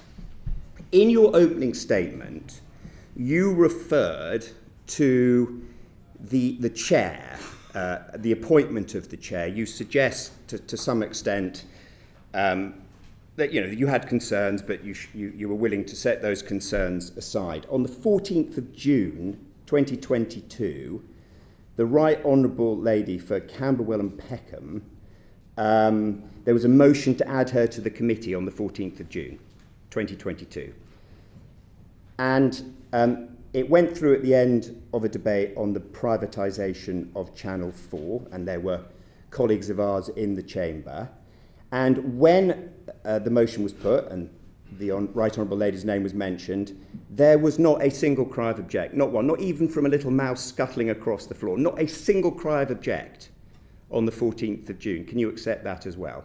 Of course. So if these concerns were live about the committee and our legitimacy, or the legitimacy of the chair, somebody might have shouted object. I've listened. Okay. Sir Charles, can I just come back quickly on this point? My anxieties about fairness are contained in my submission. I've said what I've had to say about the previous remarks of the chair, and I've said what I had to say about my belief in the ability of this committee, which is a very important and distinguished committee, to be impartial. Which were made before her appointment on the 14th of June. And I have come before you this afternoon in full confidence that you will be impartial and that you will look at the evidence and that you will conclude that I did not wittingly or recklessly mislead Parliament. There's not a shred of evidence to suggest that I did. And I hope that you will exonerate me, and I think you should exonerate me, of any contempt whatever. So look, we received your evidence bundle, which was really well put together. It's been a long afternoon. We've shared the talking. You've had to do it on your own. So thank you for answering our questions. But it is a well put together bundle. I just feel that the way things have been conducted is that your supporters, I'm not saying you, I'm saying your supporters seem to want it both ways. They're hoping that the evidence you've given in 52 pages will exonerate you, give you a clean bill of health. That's what your desired outcome is. But just in case that doesn't happen, there has been a concerted effort to delegitimise the committee, to call us a kangaroo court. Have you characterised us as a kangaroo court? You can tell by my presence this afternoon, by the seriousness with which I've taken your questions, by my attempts to answer in detail the points you've put to me, how seriously I take you and your committee, the respect I have for this institution of Parliament, and for better or worse, whatever the issues of fairness that I may have raised in my submission, this is the body that decides on standards and privileges. This is the committee that does it. There's no other way of doing it. That's why I have come here, out of respect for the committee, out of respect for Parliament, and because I do not believe that you can conceivably find me guilty of wittingly misleading Parliament on the basis of the evidence that you have assembled. So as a parliamentarian, do you regret that colleagues of ours, who are also parliamentarians, have called the Privileges Committee a kangaroo court? I don't want anybody to cause any colleague any. There should be no intimidation, or there should be no attempt to bully any colleague in any matter whatever. Or is that a yes or a no? Yes. But you regret that they. Sorry, I'm not. Because I regret it. I'm not. As a parliamentarian, do you regret it? My questions of fairness are well documented in my submission. I think that I deprecate the term that you've just used. I don't want to repeat it, but I think the people will judge for themselves on the basis of the evidence that you have produced on the fairness of this committee. I have every confidence that you will show that you can be fair. Okay, I'm nearly done. Can I just interject, if I may, Chair? Will you accept that this committee can be fair and wrong, rather than being unfair and a witch hunt? I certainly think that, let me put it this way, Mr. Costa, I think if this committee were to find me in contempt of Parliament, having come and done something so utterly insane and contrary to my beliefs and my principles, is to come to Parliament and wittingly lie, I think that would be not only unfair, I think it would be wrong. But you wouldn't categorise it as a witch hunt or a kangaroo court. That's the point I'm asking. I think I will wait to see how you proceed with the evidence that you have. But I do not wish to I will study your conclusions from the evidence. I deprecate the terms that you have used. I don't want to see good colleagues feeling that they're under pressure. Either way, I believe that if you study this evidence impartially, you will come to the conclusion that I've given. Nearly done. On the 25th of May, you described number 10, and here are the speech marks, a building that is 5,300 metres square across 5 floors, excluding the flats. Hundreds of staff are entitled to work there. I'm really sorry. I think this is probably the last time you're going to be taken back to these dates. On the 1st of December, you will be well aware that you said to the Leader of the Opposition all guidance was followed completely in number 10. On the 8th of December, again to the Leader of the Opposition, you said, I have been repeatedly assured that the rules were not broken. And then, I'll rattle through this quickly, on the 8th of December to Catherine West, regarding 13th of November alleged party, I'm sure whatever happened, the guidance was followed and the rules were followed at all times. You received assurances from a number of people. I suppose the question I've got is how on earth would they have known that the rules were being followed at all time? It is impossible because you didn't have cameras in every room. No. I mean, but I had their pairs of eyes. Yeah. So you're right. So I didn't have omniscience about what was going on in the building, and I had to rely on what people told me. You're completely right, Sir Charles. But what they had to say was extremely valuable, and they were extremely reputable people, and are extremely reputable people.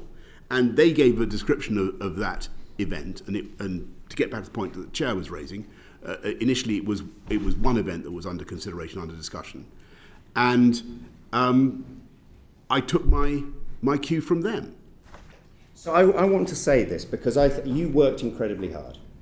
I accept you worked incredibly hard. I accept your officials worked incredibly hard. I accept that you were hospitalised.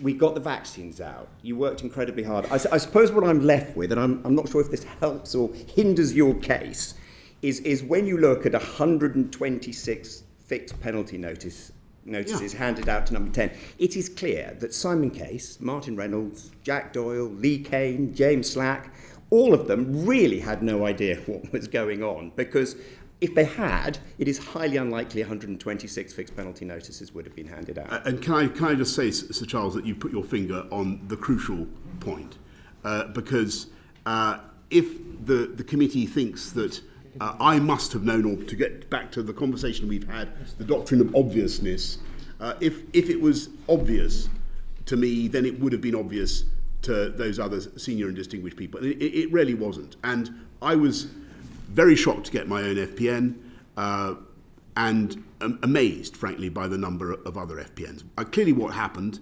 if we don't want to go over it again, we don't want to reinvestigate, but I think what happened basically was that on a few evenings, events did simply go on far too long. And I can't apologise for that enough, but we are where we are. So I don't want to try your patience, because you have been here a long time. If not deliberate, is it possible that it was reckless or slightly reckless not to have caveated your statements to the House with, to the best of my knowledge, or I really do hope it was the certainty of the statements. So is it possible to accept that actually there was a degree of recklessness? No, I mean nobody wants to be in a position where they're misleading the House. Nobody wants to say something to the House of Commons that is going to turn out not to be true, especially something as readily falsifiable as the guidance was followed completely. It was my belief that was the case. I have apologised, and I continue to apologise for inadvertently misleading the House, and I hope the committee understands that. But it was not deliberate. It was based on my genuine understanding and belief about what we were doing, what we had been doing for a long time.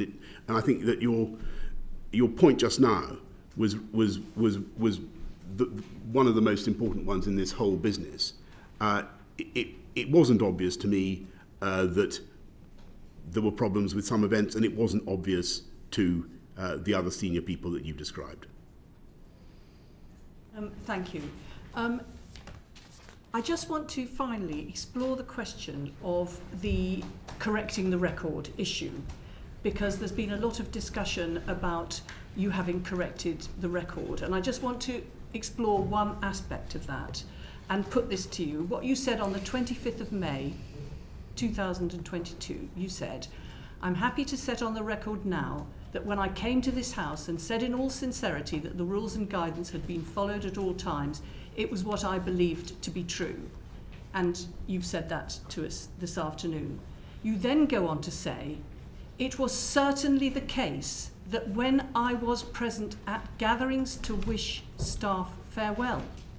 So what you said to the House, by way of a purported correction, was that it was certainly the case when you were present at gatherings to wish staff farewell that the guidance had been followed at all times. Do you want to reassert that, or do you want to correct the record and acknowledge here that actually the guidance was not followed at all times, just so we're clear, because you can correct the record to this committee. So what I want to say is, first of all, that the rules were followed, and that's for my period at those events, and that's clear from the FPNs. Certainly the case, and it was my belief at the time that I made those statements that the guidance was followed, and actually, Chair, it remains my belief. For the time I was there, when I was looking at these events, I thought they were within the guidance, given what I knew about what we were trying to do, given what I knew about the limitations we faced on maintaining perfect social distancing. Now about what your belief is now. So what I don't wish to dissent from what I said on May the 25th. Well, May the 25th was 5 months after this had first been raised, and you'd had time to consider all the issues that were being raised, and even further time has elapsed till here we are now, and there's a lot of evidence that's been produced and you've had the opportunity to consider.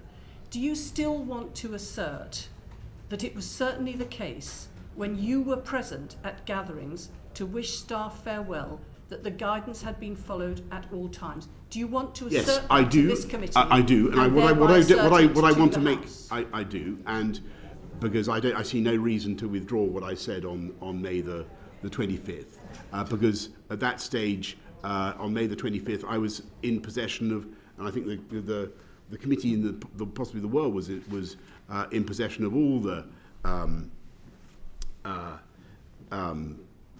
material that we've looked at today. My view remains that the guidance allowed for social distancing not to be carried out with rigid drill sergeant precision, particularly in difficult circumstances such as the ones in which we were operating, provided you had mitigations. Okay, and so that was my belief, and it remains. You're sticking with that point, and you don't wish to make a correction of the record. Thank you. That concludes our questions. Are there any final points that you haven't already mentioned? Not ones that you have mentioned, but ones which you would like to mention which haven't come up in our questions. We'd like to give you the opportunity to make those points. Thank you very much. I've much enjoyed our discussion. Well, I think it's been I genuinely think it's been a useful discussion, and I hope it's clear to the committee what was in my heart and my mind on December the 1st and December the 8th of 2021. And May the 25th and numerous other occasions. Exactly. Okay. Thank you, Mr. Johnson. The committee will consider the evidence you've given us alongside the other evidence we've reviewed in the course of our inquiries. We may take further written and or oral evidence before the end of our inquiry and before we reach our final conclusions, if we deem that necessary, and we've already discussed the possibility of that. But for now, that concludes our session today. Order, order. Thank you.